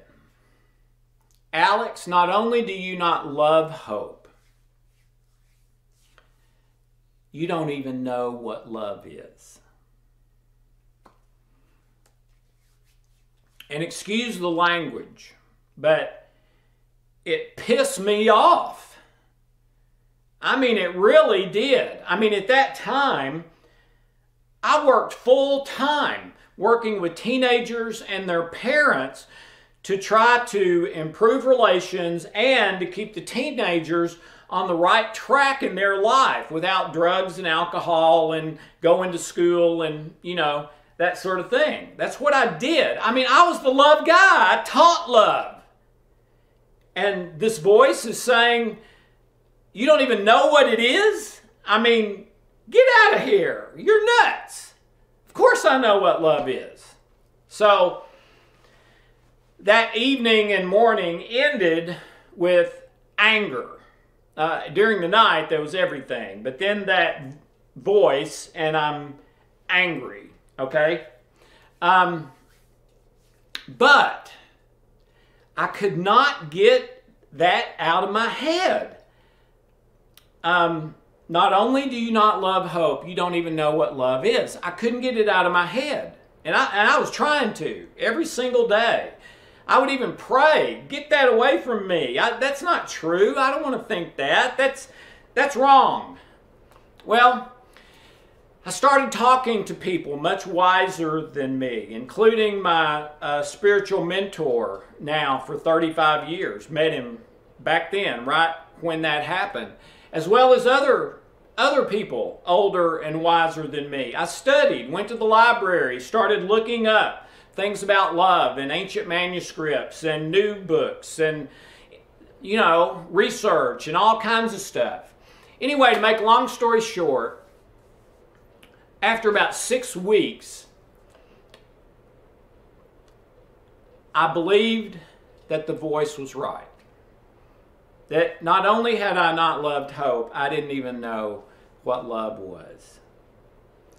It had been about 6 weeks since Hope kicked me out of the house. So here comes another night, six weeks later, and I go into my parents' backyard and get down on my knees as if I'm in front of God, which is what I was thinking.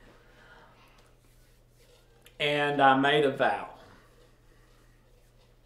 Now, what did I come to believe during those 6 weeks? I came to believe during those 6 weeks that real love is all in with that person that's the object of their love. 100%, I've got your back. Forever. Not because I have to, because I want to.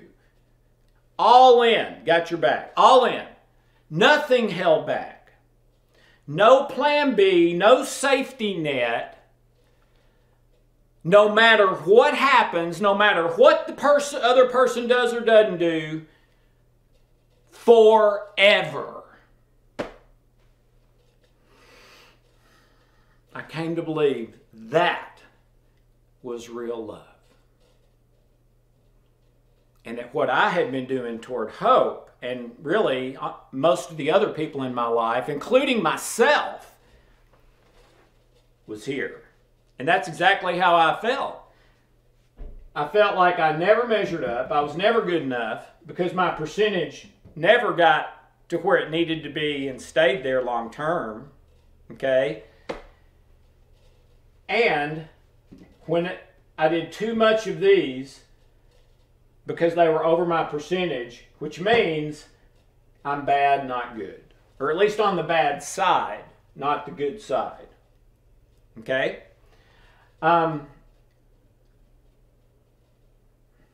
So, now I believe that there's this other type love that is not, I'll be nice to you if you're nice to me, but I'm not going to be nice to you if you're not nice to me. I'll do this if you'll do that. I won't do that if you don't do that, but if you don't keep up your end of the bargain, hey, all bets are off. That's a contract. That's a business contract. That's a legal contract. That's not love. That's the only way I'm going to participate in this is if I'm guaranteed to get what I want and not get what I don't want. So I'll be nice to you. I'll be your partner. I'll have intimate relations with you. We'll go do all kinds of stuff as long as you keep giving me this stuff and not giving me that stuff. But if we get to a point, I'll take a little bit. I'll take some of the bad stuff maybe, because nobody's perfect. But if I get more than X% of X marks, hey, I'm out of here. Or something's got to change with you for me to stay. Okay? Because you violated my contract. You violated my conditions. Okay? Now, Hope and I had not written those down, but we both, going into the marriage, felt that way. She felt like she would love me as long as I did good stuff toward her and not the bad stuff. Okay? But if I started doing the bad stuff and not the good stuff, hey, she's out of here. Okay? Well, ladies and gentlemen, that's not love. That is seek pleasure, avoid pain. That's seek pleasure, avoid pain, not love. That's what's in it for me. That's a business deal. Okay? Real love is all in, nothing held back, no plan B, no safety net, no matter what the other person does or doesn't do, forever. Now, disclaimer. I'm not saying no matter what, you stay with that person. It may not even be best for you to stay with that person. Each situation is unique. Okay? But I'm not saying that. If someone is abusing you emotionally or physically, I'd be the first one to say, get the heck out of there. But you've got to get the heck out of there and keep loving them, or it's going to hurt you on the inside. It may eat you alive. It may give you cancer. Okay? And I believe I've seen that many times. All right? But the real thing, if it's real love, then if you do good, you get good. If you do bad, you still get good long term. And the percentage you need to consider yourself a good person is 0. As long as you are fully committed to love rather than fear and selfishness and what's in it for me and seek pleasure and avoid pain. Love says, if I get pleasure, I get pleasure. If I get pain, I get pain. So be it. I'm going to do what is right. I'm going to do what is best. I'm going to do what is loving, regardless of whether I get pleasure or pain. And ladies and gentlemen, very few people live that way. So, okay, I came to believe this. So after 6 weeks, I go to my parents' backyard, get down on my knees. To me, I'm praying to God. I'm talking to God. And here's what I said. And I meant it. From the bottom of my heart, from the marrow of my bones. I said, God, I will never be able to do it right. But as best I can, I promise, I commit, I vow to love, hope, all in, nothing held back, no plan B, no safety net, no matter what she does or doesn't do, forever. And as soon as those words were out of my mouth, I felt this weight lift. I felt something in me change and shift that was obvious, like flipping a switch or something. And I felt lighter. I felt joy. I felt peace. You got to understand, at this time, Hope hated me. Okay, I'd call her on the phone because we had to communicate about something, paying a bill or something. And here's kind of how it'd go. I'd call her and here's Hope. What do you want? I don't care. Just do it yourself. No. No. And please don't call me anymore. Hang up. That's how it would go. She was telling her friends she was happier than she had ever been in her life because she was away from me. And was planning the rest of her life. Boy, whew.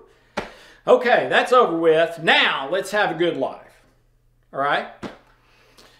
Having no clue what I've been going through for those 6 weeks. Okay, so I finally, not long after that, I don't know if it was 6.5 weeks, 7 weeks, might have been 8. I don't think it was much more than that if it was 8. I mean, this was 30-something years ago. Can't remember exactly. But anyway, I talked her in to going on a date with me. Finally. And with all kinds of regulations from her, conditions. She said, you will not come into the house. We had a condo we owned together. You will not bring up anything about our relationship. We will meet for 1 hour out in public somewhere. You will not ask anything about getting together again. You will not touch me. I mean, it was all these conditions. And I said, okay, fine. No problem. I agree to your conditions. And so we set a time. And to Hope, I didn't know this at the time either, but to Hope, what she was thinking is this would be her final closure. That she would be able to tell people after this date. Well, I gave him another chance. We went out. I was looking to see if anything was different. I gave him another chance. Okay, so now I've got closure and going on with my life. That's what Hope was telling her friends. That's what she felt and believed at the time. Okay, and is really dreading this date. Just wants to get it over with as soon as possible. So I go over and I am totally at peace. I mean, yeah, you got to remember at that time, she's planning to divorce me and marry someone else and have their children. And I've committed to God that I'm going to love her for the rest of my life, no matter what. Which means if she needs something, I'm going to be there if I can be and if it's appropriate. Okay? Well, so I may be praying for her and loving her for the next 30 years while she's has her own family somewhere else and is doing her own thing. Well, that doesn't sound like a very good deal, does it? But you know what? I was totally at peace with that. Whatever God wants, whatever love dictates, I'm okay. But I'm never living this seek pleasure, avoid pain thing again. I was trying hard at this my whole life and never could do it right, and had gotten to the point where everything in my life was crashing at the same time, even though I was trying really hard.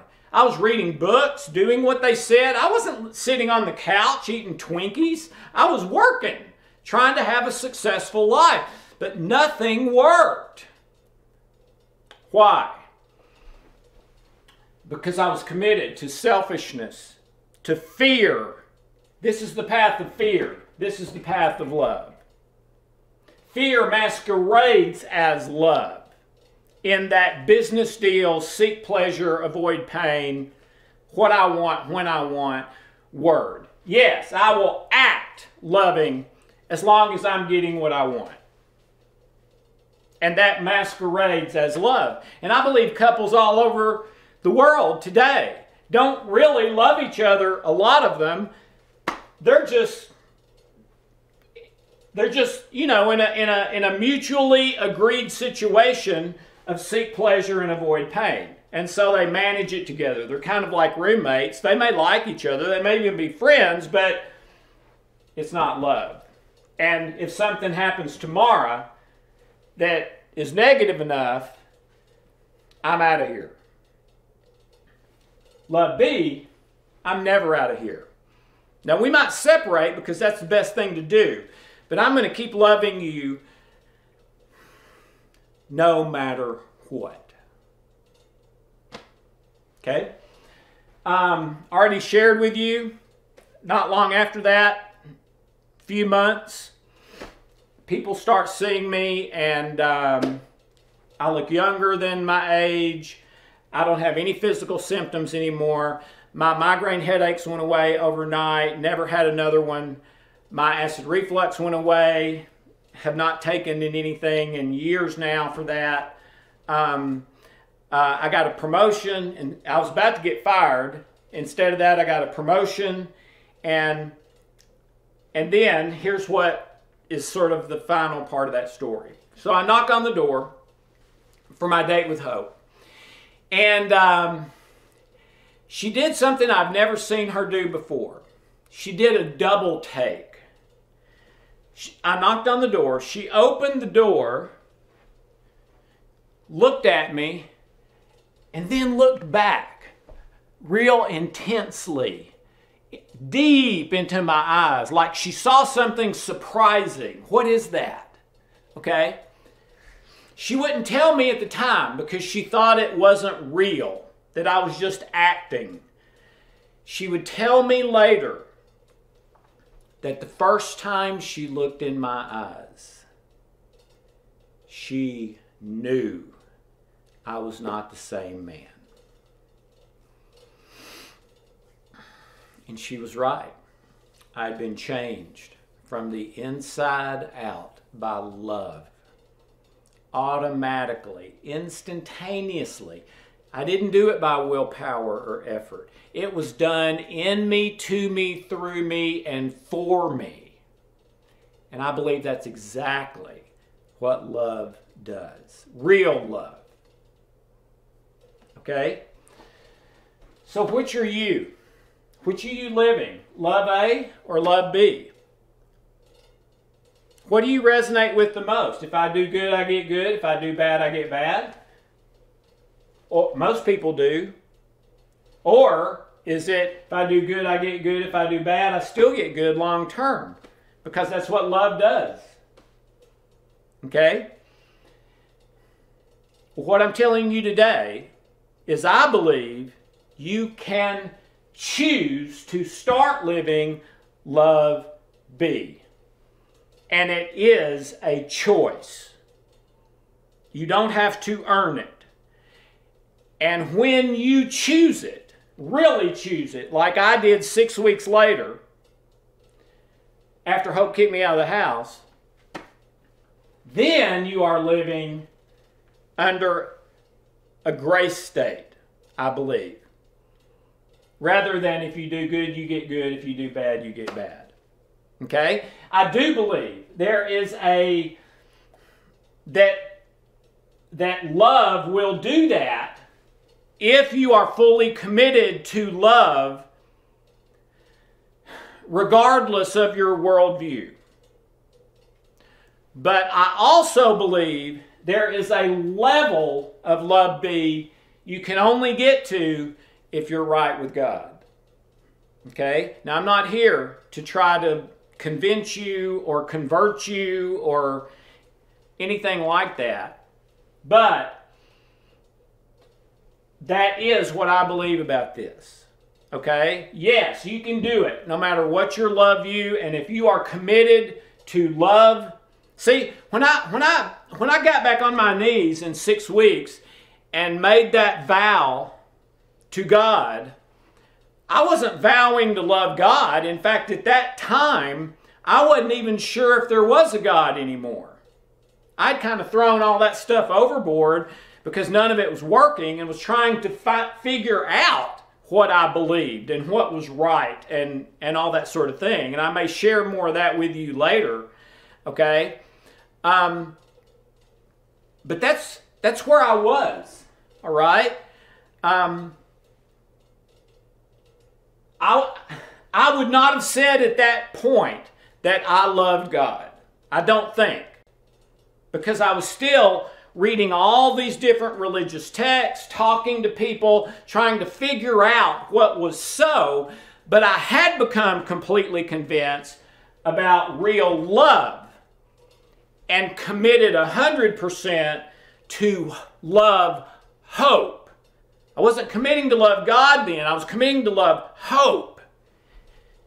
And as soon as I did, and I had to mean it, as soon as I did, everything changed. Physical, mental, spiritual, all of it. And it has been ever since then, more than 30 years later now. Okay? All right, let's go back for a moment to the genie question. What do you want right now more than anything else? Okay? What did you choose? What was your answer to the genie question? All right? There's 2 more questions. Okay? Question number 1 is your wish. Question number 2, if you got your wish, what would it do for you? And number 3, if you got your wish and whatever it would do for you, how would you feel? Those are the 3 questions. You might remember those because you can take someone else through this and help them decide what they really want more than anything else. Okay? So here's how this works. I was teaching this in California at a big workshop seminar thing. There were thousands of people there. And I was teaching this, and I asked for a volunteer. And this lady volunteered. She was probably 55, 58 years old. Sweet lady, came up, and I asked her, you know, before asking for volunteers, is there someone who'd be willing to share your answers with the rest of the group to the genie question? Okay, and a number of people raised their hand, including her. I chose her.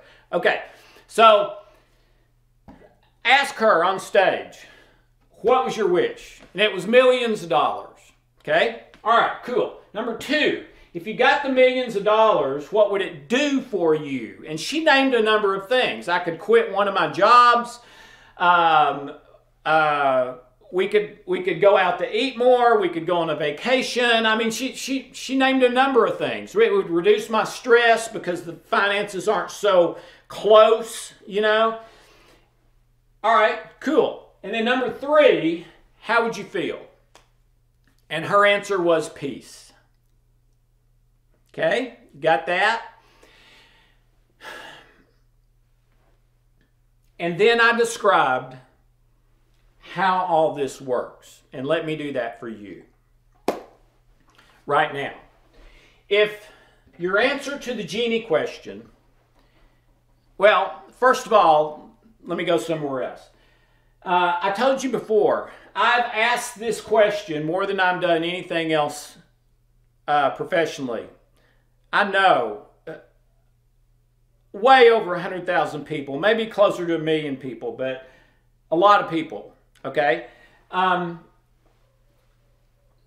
So I've been doing that for 30 plus years. In my experience, 99+% of people answer the genie question wrong. You may be thinking, how do I know they answer it wrong? All I asked was for them to answer it truthfully. Well, that's true.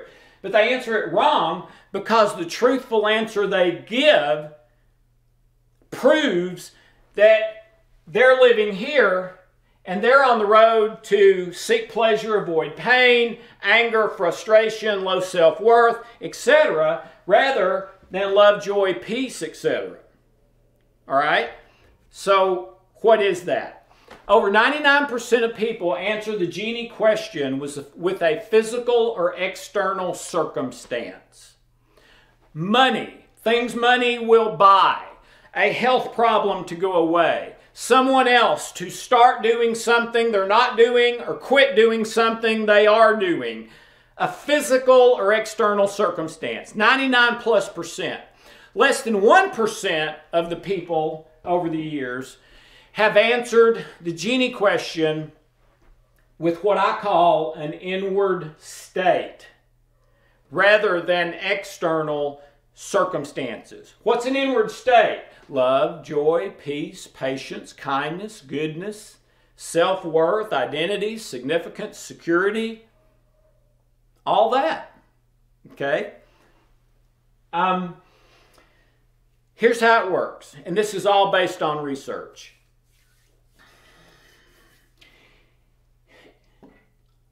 What I was really asking here, and I have to ask your forgiveness. I tricked you. I'm sorry. I don't know how to do this and it come out right without tricking you. So I apologize for that. How did I trick you? What I was actually asking with the genie question is, what is the #1 goal of your life right now? But if I'd asked it that way, most of you would have given a different answer. You would have said a relationship or love or something like that. A lot of you would have. Not all of you, but a lot of you. Okay?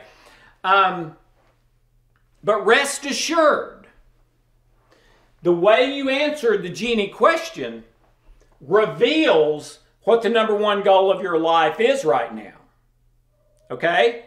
If your answer was money, that's the #1 goal. However you answer that question shows what your goal is. Well, so if the #1 goal of your life which 99% of people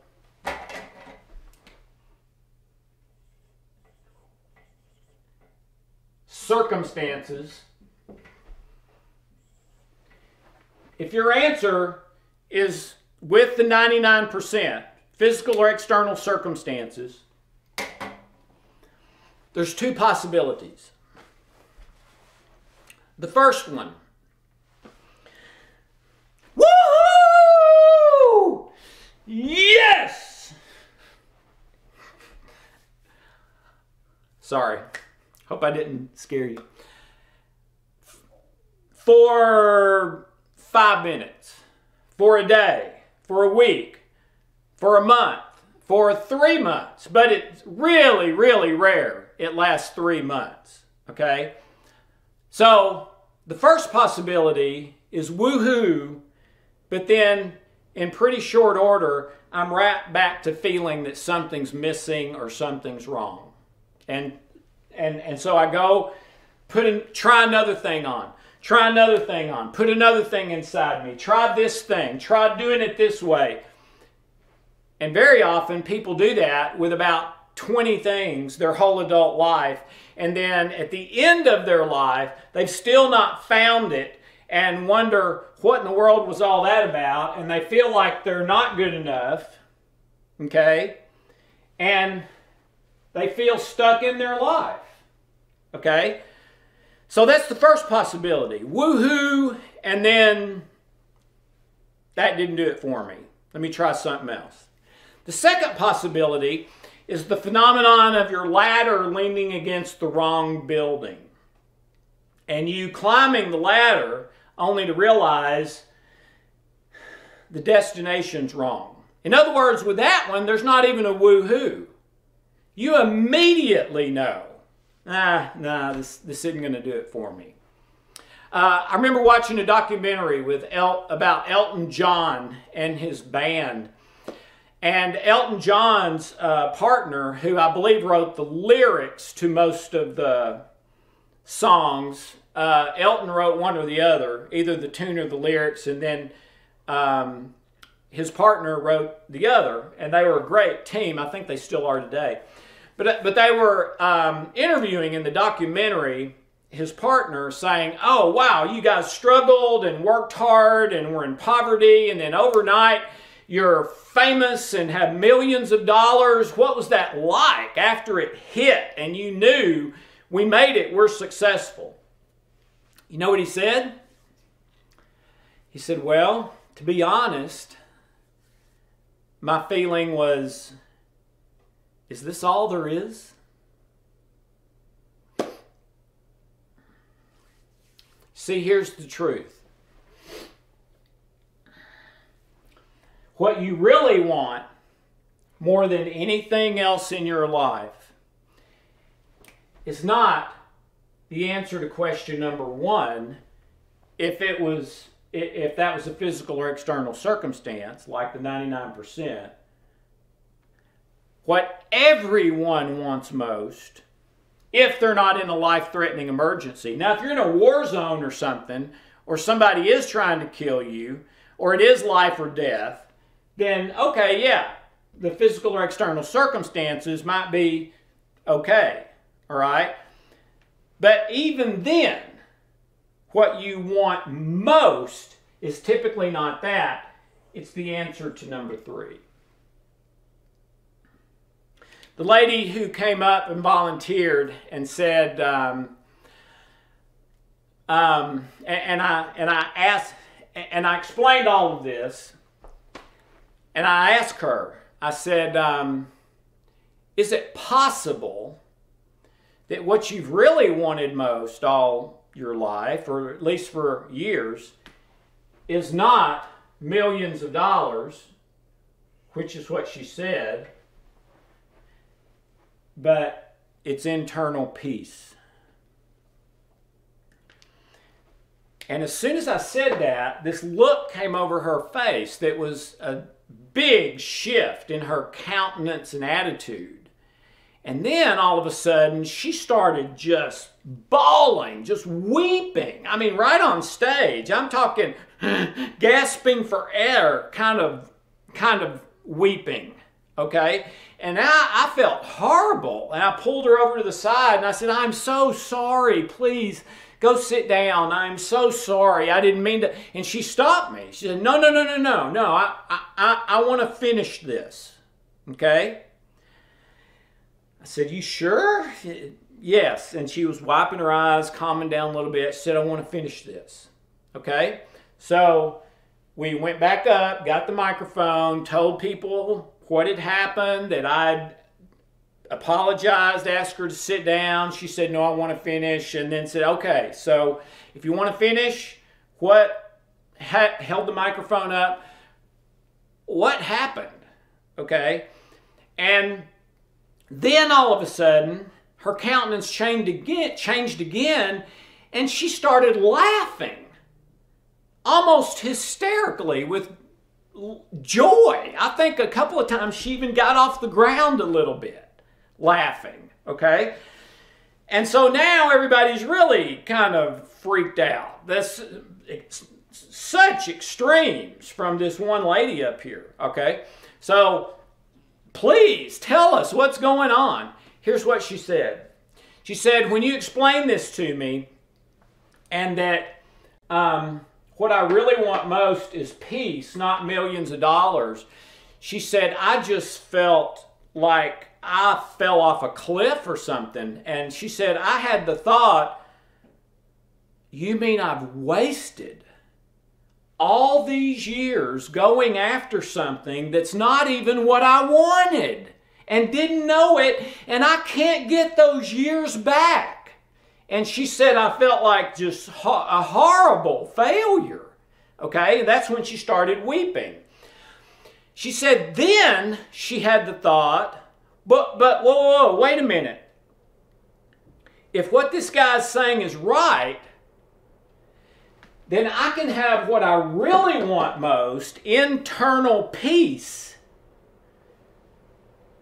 right now, today, without waiting anymore. I can have it today because none of my circumstances have to change for internal peace. And she's right, they don't. And so she walked off the stage in Love B after living her whole life in Love A. And it was one of the most unbelievable scenes I've ever been a part of since I started doing this stuff. Well, that's also what happened to me. That's what happened to Hope.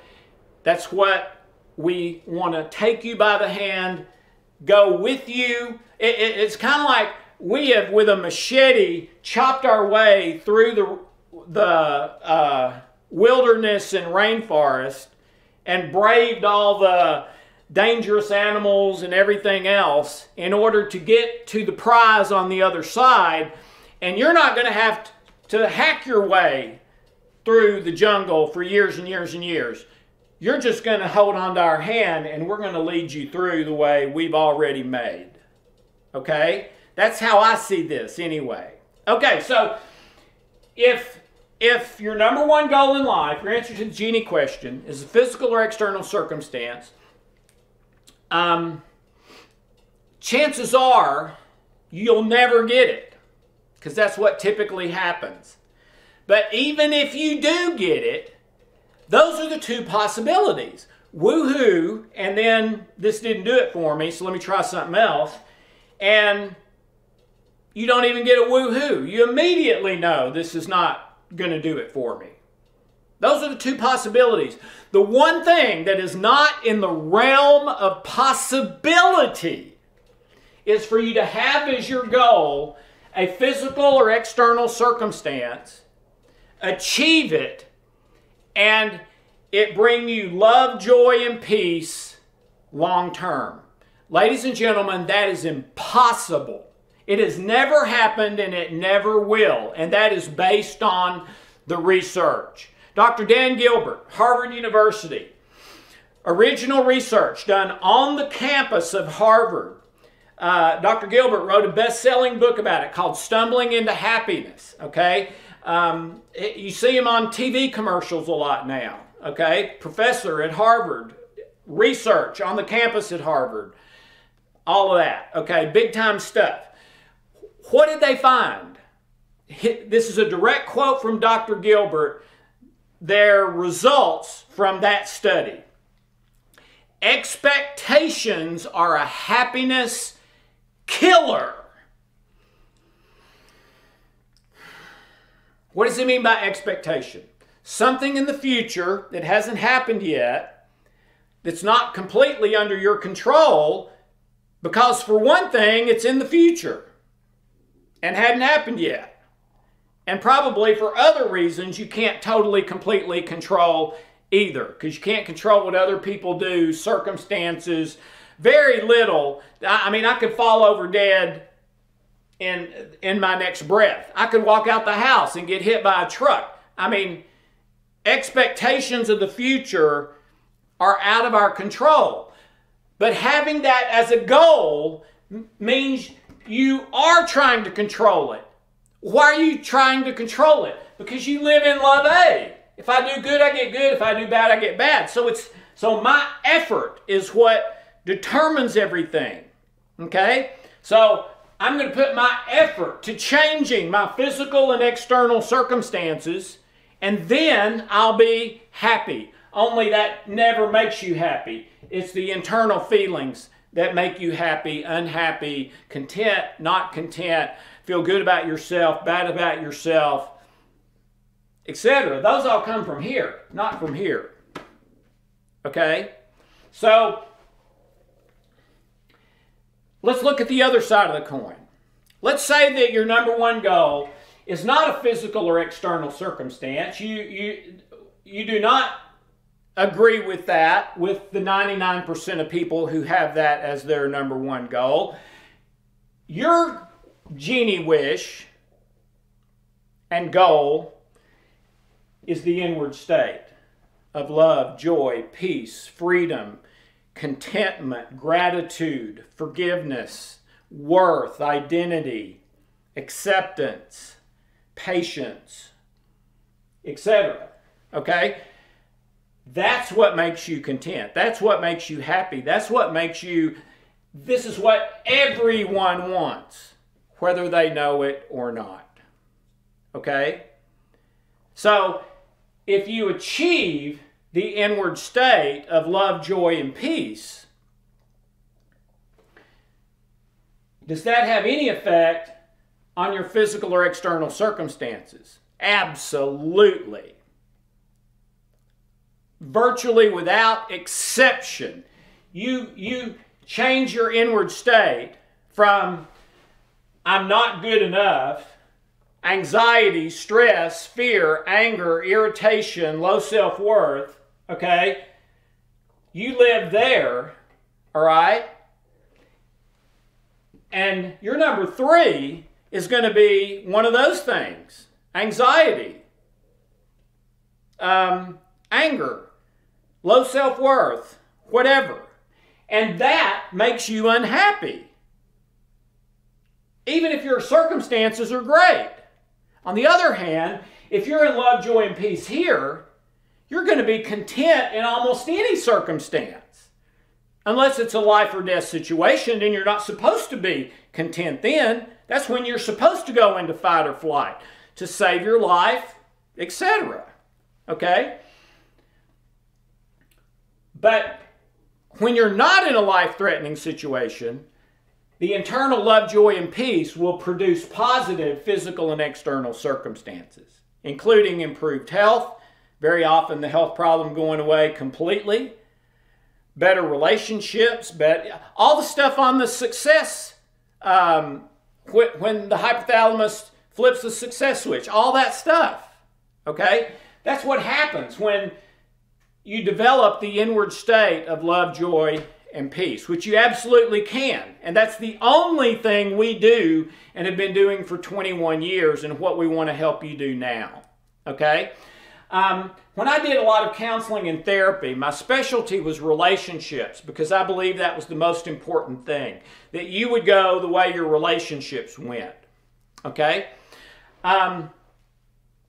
So because of that, I worked with a lot of relationships, with premarital counseling, when couples were wanting a divorce, when couples were having trouble but really not wanting a divorce, when couples had gotten a divorce and now we're trying to, co-parent or still interact some in a positive way, and a whole bunch of other scenarios, all right? And what I experienced is if I could get one of those two people that I was counseling, if I could get one of them to buy into this and to choose Love B, regardless of what the other spouse or partner or person did, if I could get one of them to truly commit to love in the present moment, giving up the end result, giving it up to love, giving it up to God, if I could get one of them, I would almost always get both of them. Why? Because the real thing, once you experience it from someone else, is almost impossible to resist. Hope is way out of my league looks-wise. She was a beauty queen, a real beauty queen. All I ever got growing up, and I didn't get this a whole lot, was cute. Alex is cute. I never got great looking, a stud. I never got that. Every once in a while I'd get cute. Hope, beautiful, gorgeous. I mean, beauty queen. All right? And she did not want a relationship with me. I've already told you, she was going to divorce me. She was happier than she'd ever been. This was just for closure. Okay? That was it. Ladies and gentlemen, she could not resist me. She tried hard. She didn't want to get in all that mess again. She was just now getting free of it. But she couldn't resist me. And I don't know, in a matter of a couple of weeks maybe, I moved back in. We had a recommitment ceremony for our marriage. And we've been happier and happier and happier ever since. And now we're 35 plus years later, and it's more wonderful than I ever thought it would be. Even back during my young idiot days when, you think it is going to be just picket fence and 3 kids and all roses and everything. It's better than I had ever imagined it could be. And it can be that for you too. Let me try to explain how things changed and how they were different once I became aware and believed of the existence of Love B and grace, and then started choosing that. Okay?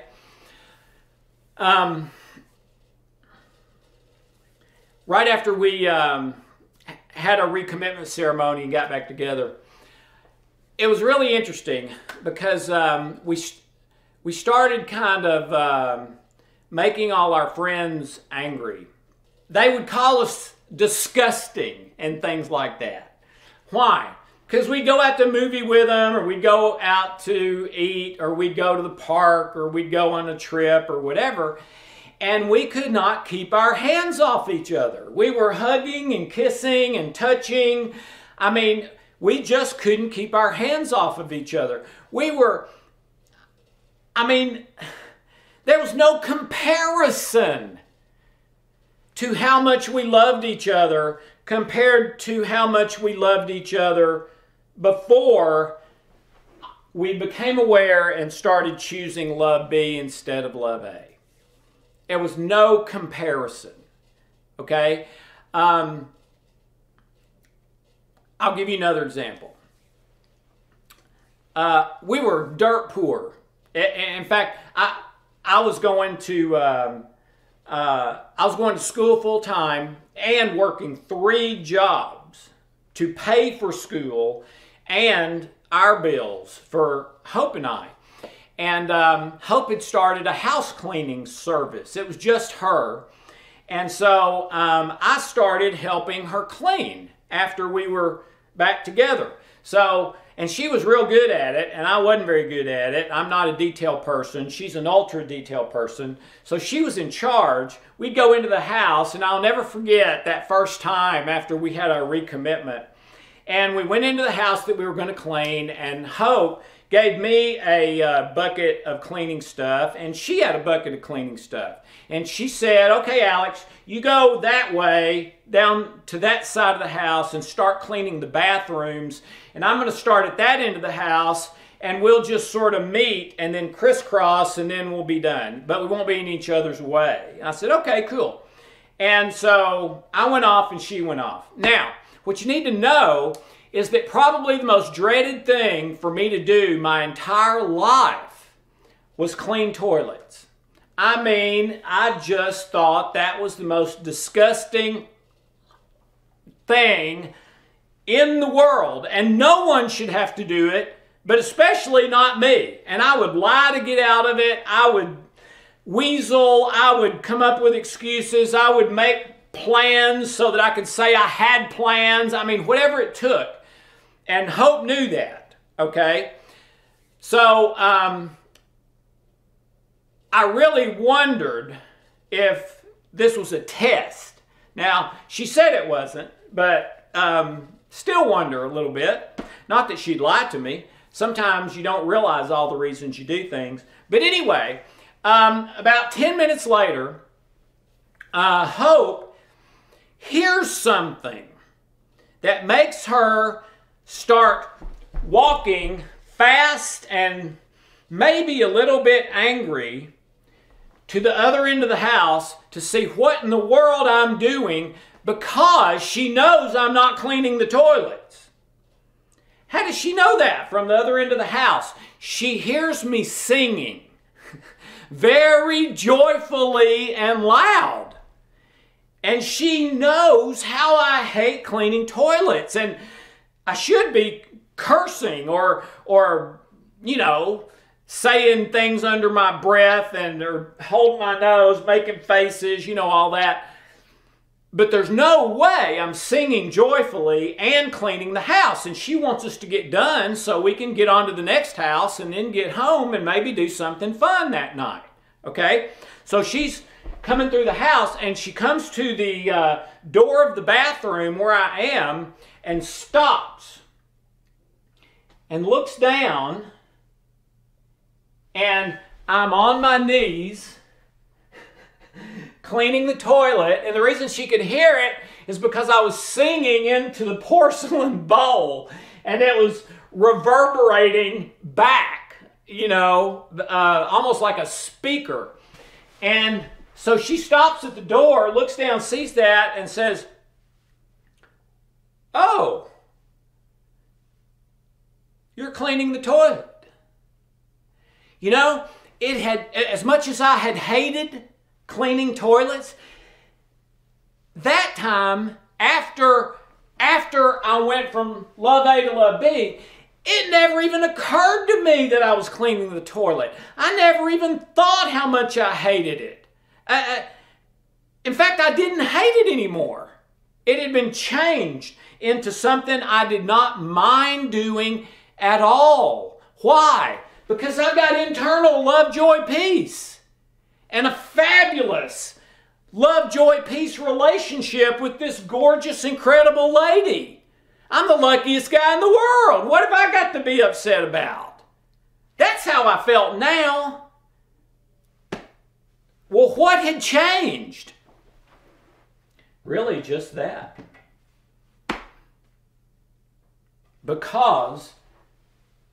I believed in and had made a commitment and vow to love B, no matter what, for the rest of my life. Oh, by the way, why do I call this one Love B and this one Love A? Because this is the one 90+% of people live by. Much more common.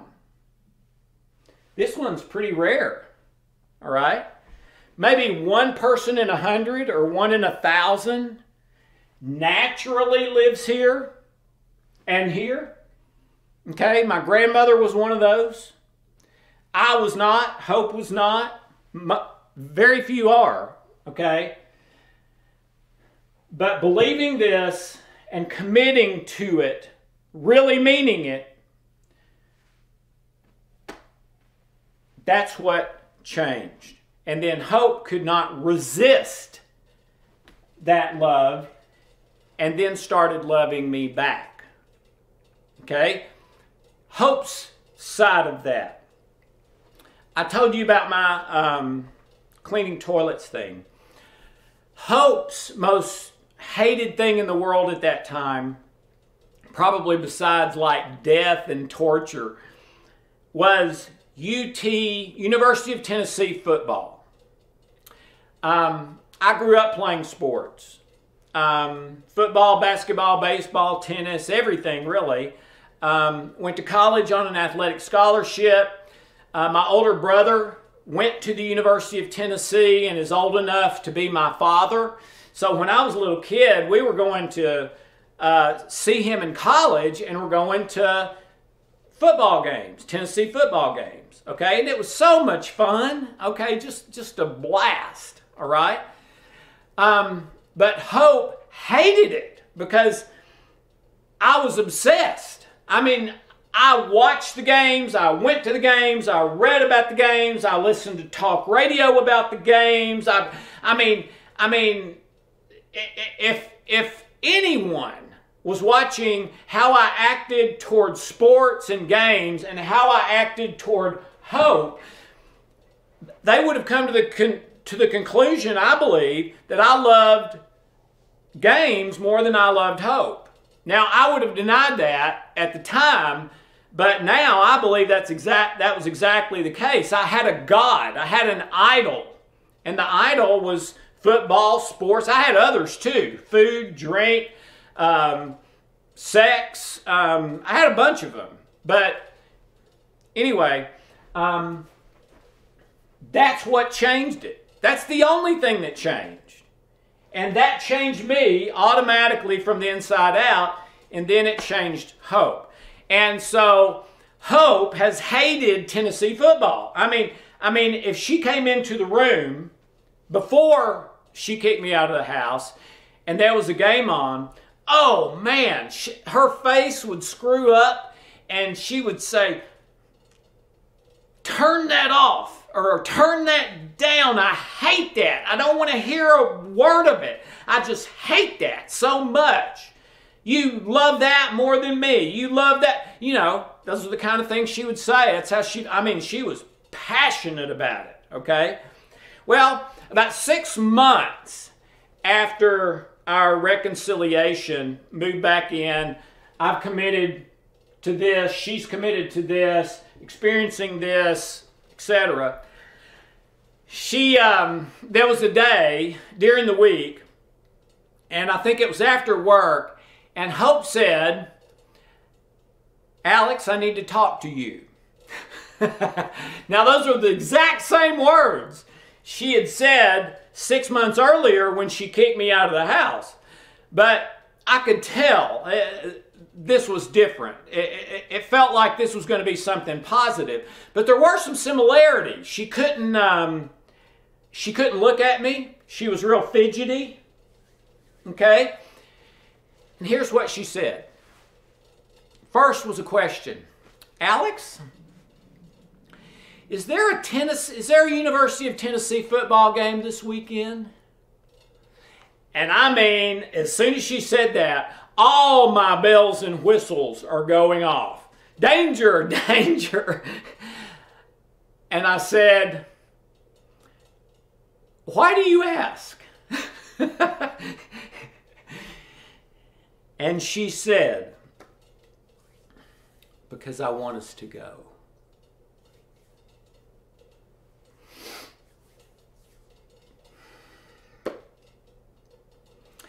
And I said, oh, no. Hope, thank you so much. That is so nice of you, but I know how much you dislike that. I really appreciate the thought, but no, she stopped me. No, Alex, I want to go. So I argued with her again. Honey, I can't tell you how much it means to me that you would offer that. But honestly, I don't need that anymore. She grabbed me by the shoulders, said, Alex, please look in my eyes. I love you so much. I want to go. We went, had an fabulous time, best time I've ever had in my life at a ball game. Now, she knows nothing about football, but we are so in love and happy and committed and living here, not here, but still remembering how bad this was and how good this was and the internal love, joy, peace, and that we were valuing each other in such a different way than we ever had that was more wonderful than we'd ever imagined. It felt so incredible. But she knew nothing about football. So the whole game, something would happen and she would, yes, go, go, go, go. And wait, Hope, that's the other team. Oh, I'm sorry. And then we would score, and she would jump up and hug me and kiss me, and I think the people around us at the game thought we might have been a little bit disgusting too, because we couldn't keep our hands off each other's stuff. We didn't care, man. We were so in love, so wonderful, so happy, filled up in our heart with the love, joy, peace, etc. And that's continued for 30-something years. And that's what I want for you, as well as whatever else is part of your best possible life. But do you see what happened? Real love, for both Hope and I, changed our have-tos into want-tos. Cleaning a toilet was a have-to, and good luck trying to get me to do it. It turned it into a want-to, or at least an I don't mind doing it. Now, I had tried to do that a number of times before. This isn't that bad. Everybody has to clean a toilet every once in a while. No, I couldn't talk myself into it. No matter what I did, I still hated it with a passion. After making the vow in my parents' backyard to love Hope, and something changed inside me, I didn't try to like cleaning a toilet or be okay with it. I was as surprised as anybody when Hope told me that day, honey, you used to hate cleaning toilets. What's the deal? And I looked up at her still on my knees with the brush and wow, I did used to hate it, didn't I? Huh. Well, I don't know, but I don't hate it anymore.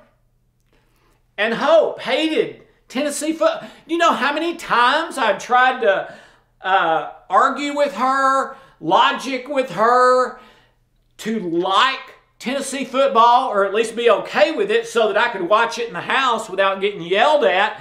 No matter what I said, it just made it worse.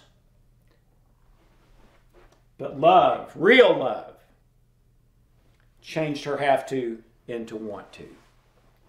And that's what it does. Okay? So, how can you go from living in love A and being a captive to this hamster wheel and trying thing after thing after thing your whole life, but none of it doing it for you? How do you get from that which is how we grow up. We all grow up this way, okay? In fact, we're supposed to live this way to age 5, 6, 8, 10. It's different for different people, okay? And those first few years of life, this is a stress state, okay? Those first few years of life, we're protected from this because we live in a delta theta brainwave state. And it's the only time in our life we do. Well, that delta theta brainwave state is a non-stress brain state. So even though we're living in a stress system, we're in a non-stress brain state, which is protecting us. Once we get to 6, 8, 10, 12, whatever it is for that person, okay, we are no longer protected from the stress of this system. Now we go primarily to a beta brain state, which is one of the stress states, depending on what's happening. Okay? So we're supposed to learn this way. What is safe, what is dangerous, what to do, what not to do, what are some of the rules. You know, we stick this in our mouth and spit it out. We put this in our mouth and, oh, I want more of that. We're touching everything. We're learning, okay? We're supposed to be here then. But once we get to that age, we're supposed to choose to do what is right, what is good, what is love-based, what is win, win, win, win with no losers, regardless of whether it brings me more pleasure or less pain. But again, only about one person in 100 does that naturally. Okay? Well, why don't we? If that's the way we're supposed to live, how come it's so lopsided? Well, I believe it's because over millennia, our internal programming has become full of viruses, like a computer. Remember the Scientific American? About 50% of what we believe about our life and ourselves is simply not true. Well, what are the repercussions of that? Of having 50% untruth and lies in my database, in my programming, on my hard drive. A lie detector test is a stress test, and a stress test is a lie detector test. So potentially every one of those untruths, every one of those lies can spike your stress, which is exactly what they found at Harvard with Dr. Dan Gilbert. That if you're not stressed, that having an expectation, which is here, okay, if I do good, I get good. If I do bad, I get bad. So here's my effort and willpower, all right? Well, I can't do it right. Remember? No one can. So I have to find this once I get to that 6, 8, 10, 12, or 30, 40, 50, 60, 70. I have to find this, that it is the truth. And then I have to believe it, commit to it for the rest of my life, no matter what. And then I can experience the love life rather than the seek pleasure, avoid pain life. Okay? But you have to find the truth and you have to choose it. And you can't fool your unconscious mind, which is 1,000,000 times more powerful than your conscious intention willpower. You can't fool it. It knows if you mean it or not. Okay? So, how do you mean it if you don't mean it? Because remember, choosing this means you give up the end result. Well, the end result is either where the pleasure or pain or something in between is.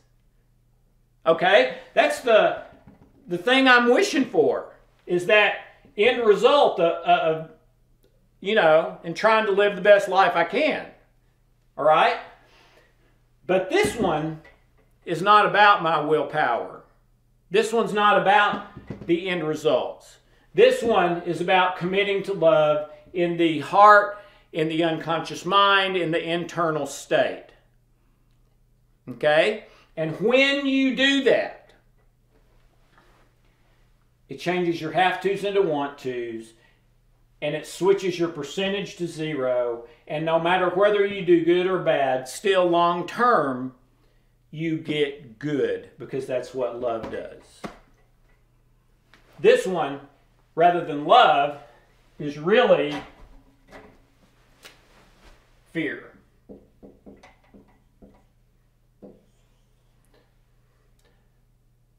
Fake, love, fear. Okay?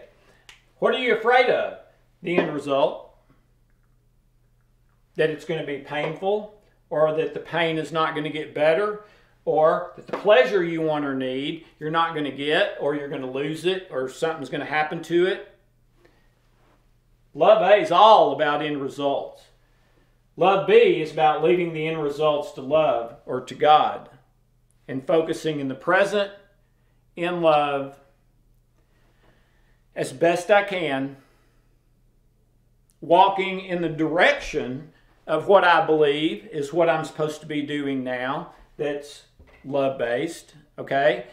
But the end result is up to God or love, and maybe more painful or less pleasurable, and that's okay if it is.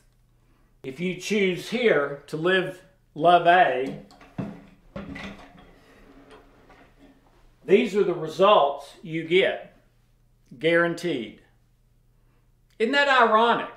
Because we think that if we live here, we're doing it to get pleasure and to get away from pain. But this is an absence of pleasure and more pain. It's a paradox. If you choose to live here, love B, and have as your number one goal the inward state, and let the circumstances and end results happen determined by love and or God, then here's what you get. Automatically, effortlessly. As long as you're living here. Now, does that mean you'll never have any pain? No, we already said you might have more pain. Does that mean you don't get pleasure? It might. It might take your pleasure away. But the ultimate pleasure, the ultimate respite from pain, is the internal state of love, joy, and peace.